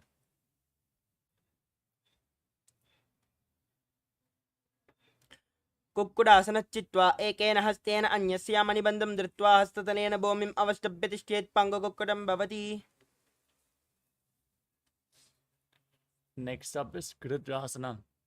Maintain Padmasana and place your elbows on your toes. Now interlock your fingers in Parusha Mudra and rest your chin on your hands, pressing your thumbs against your throat as you visualize you have gone beyond all greed and covetous. जानुर्वोरन्तरे पादौ उत्तानौ व्यक्तसंस्थौ गुल्पौ च आचाद्यहस्ताभ्याम् उत्तानाभ्यां प्रयत्नतः.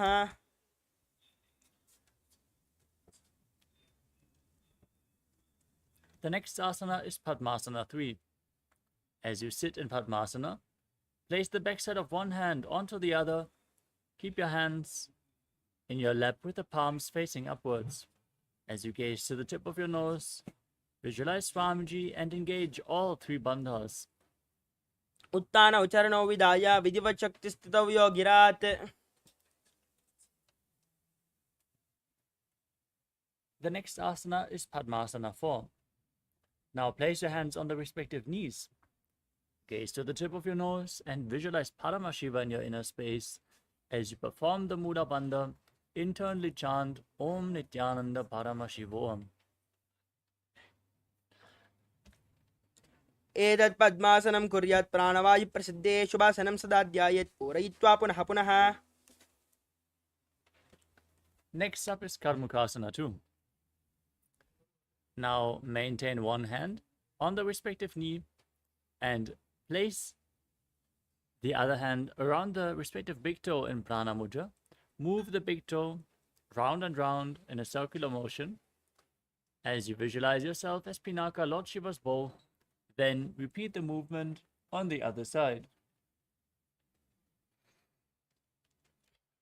अतान्यासनमावक्ष्य योगपूरकरक्षणात् कृत्वा पद्मासनं पाद अङ्गुष्ठजङ्घयोः स्थितम्.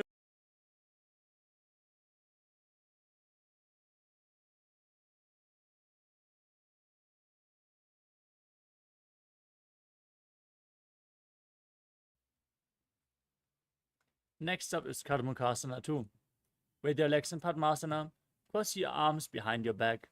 Hold on to opposite big toes in Prana Mudra. As you gaze towards your nose, breathe in Kakachancha Kumbhaka. Engage all three bandhas and visualize yourself as Pinaka, Lord Shiva's bow. कर्मुकासनमाक्षित्य उदरे पूरयेत् सुखं तदा वायुर्वसो याति कालेन सूक्ष्मवायुना कृत्वा पद्मासनं मन्त्री वेष्टयित्वा प्रधारयेत्. Maintain the same posture. Raise your chest, gaze up towards your third eye, and visualize yourself as the action of Paramashiva's third eye, destroying anything you come across in Dridhasana. ओरभ्यामुपरिस्थाप्य पादयुग्मं प्रयत्नतः दक्षिणं सव्यदेशे च सव्यं दक्षिणदेशके. Next up is Nagarasana. Now, with your legs crossed behind, lay back, keep your legs in Padmasana. If you can't hold on to the big toes, just lay on crossed arms and gaze to the tip of your nose as you breathe calmly through the nose in Sahadra Kumbhaka. Contract the perineal floor and visualize yourself as a snake.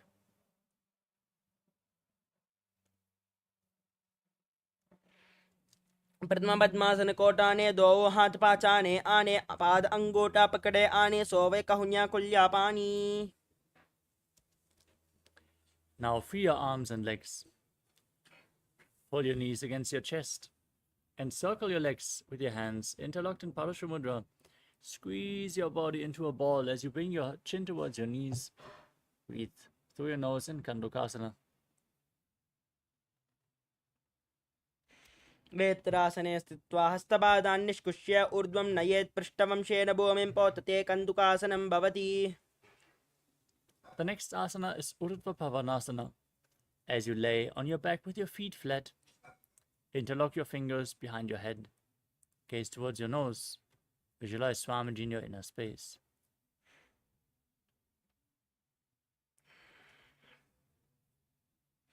प्रथम सूदो San करावे गोड़ा उबाराशे मिलावे गुल्पमाहिला अंगुष्ट दो ही करे कसमेल रसोया.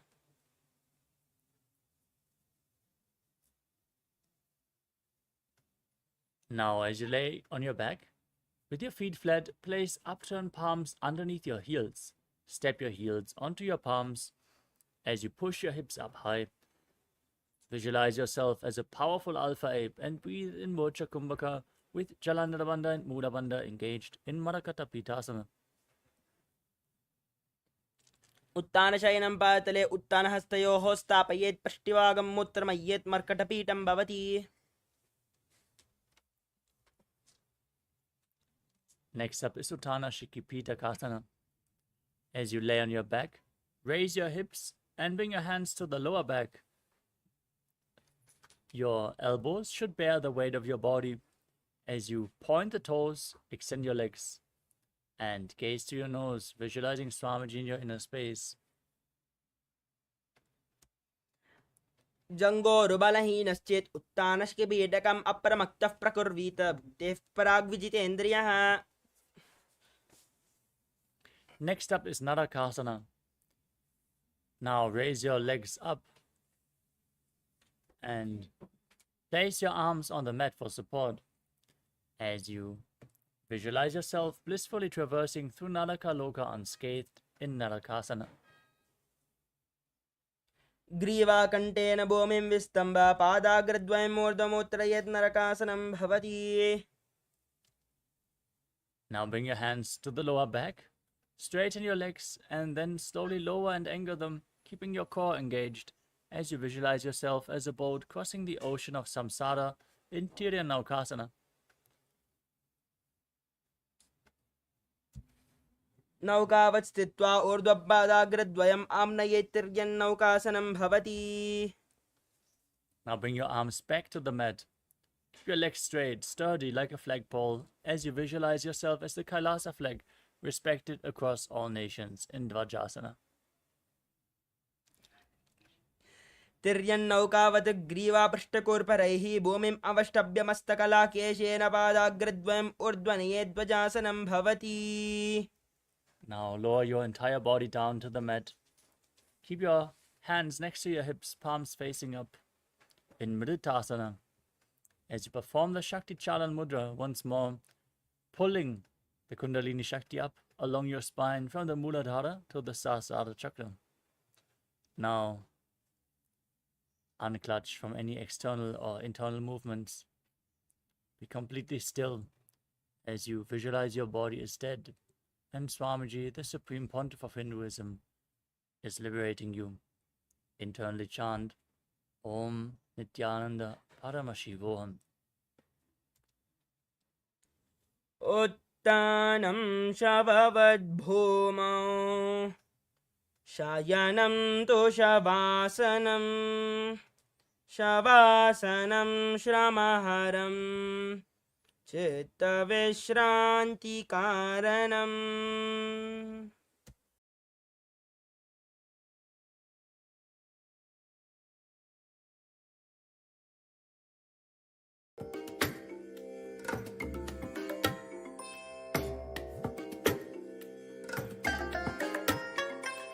I bless you all. Let you all open all your three eyes and manifest the powers of Mahasudashiva. Om Nithyananda Paramashivoham. Om Nithyananda Paramashivoham. Om Nithyananda Paramashivoham. Om Nithyananda Paramashivoham. Om Nithyananda Paramashivoham. Om Nithyananda Paramashivoham. Om Nithyananda Paramashivoham. Om Nithyananda Paramashivoham. Om Nithyananda Paramashivoham. Om Nithyananda Paramashivoham. Om Nithyananda Paramashivoham.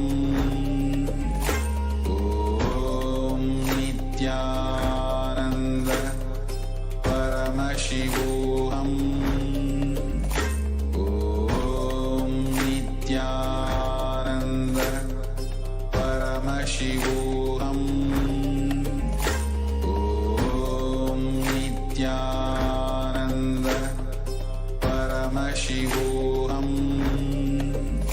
Om Nithyananda Paramashivoham. Om Nithyananda Paramashivoham. Om Nithyananda Paramashivoham. Om Nithyananda Paramashivoham. Om Nithyananda Paramashivoham. Om Nithyananda Paramashivoham. Om Nithyananda Paramashivoham. Om Nithyananda Paramashivoham. Om Nithyananda Paramashivoham. Om Nithyananda Paramashivoham. Om Nithyananda Paramashivoham.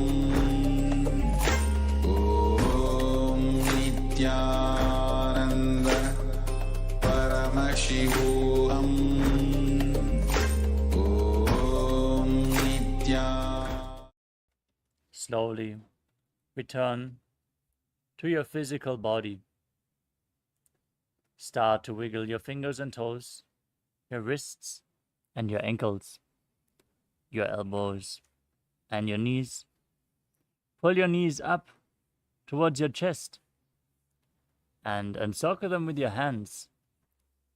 Squeeze your body into a ball. Rock your body from side to side and slowly return to a comfortable seated position. Congratulations, you completed the Dvidya Vinyasa Krama, all 308 asanas of the sequence. With this, we're going to conclude today's Nithyananda Yoga session and move on to the power manifestation. So stay tuned and manifest the Shaktis of Paramashiva. Now, sit straight with your head, neck and spine in a straight line. Join your hands in Namaskara Mudra in front of the chest. Close your eyes, take a deep breath. Visualize Swamiji as we chant the Purna Mantra. Om Purnamadav Purnamidam Purnat Purnamudachyate Purnasya Purnamadaya Purnameva Vashishyate. Om Shanti Shanti Shanti Hari Om Tat Sat. Sarvam Bhagavat Shri Nithyananda Paramashiva Padukar Panamastu. Om Nithyanandam. Nithyanandam, everyone.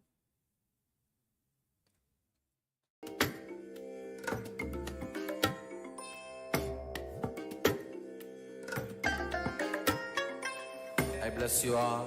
Let you all open all your three eyes and manifest the powers of Mahasada Om Nithyananda Paramashivoham. Om Nithyananda Paramashivoham. Om Nithyananda Paramashivoham. Om Nithyananda Paramashivoham. Om Nithyananda Paramashivoham. Om Nithyananda Paramashivoham. Om Nithyananda Paramashivoham.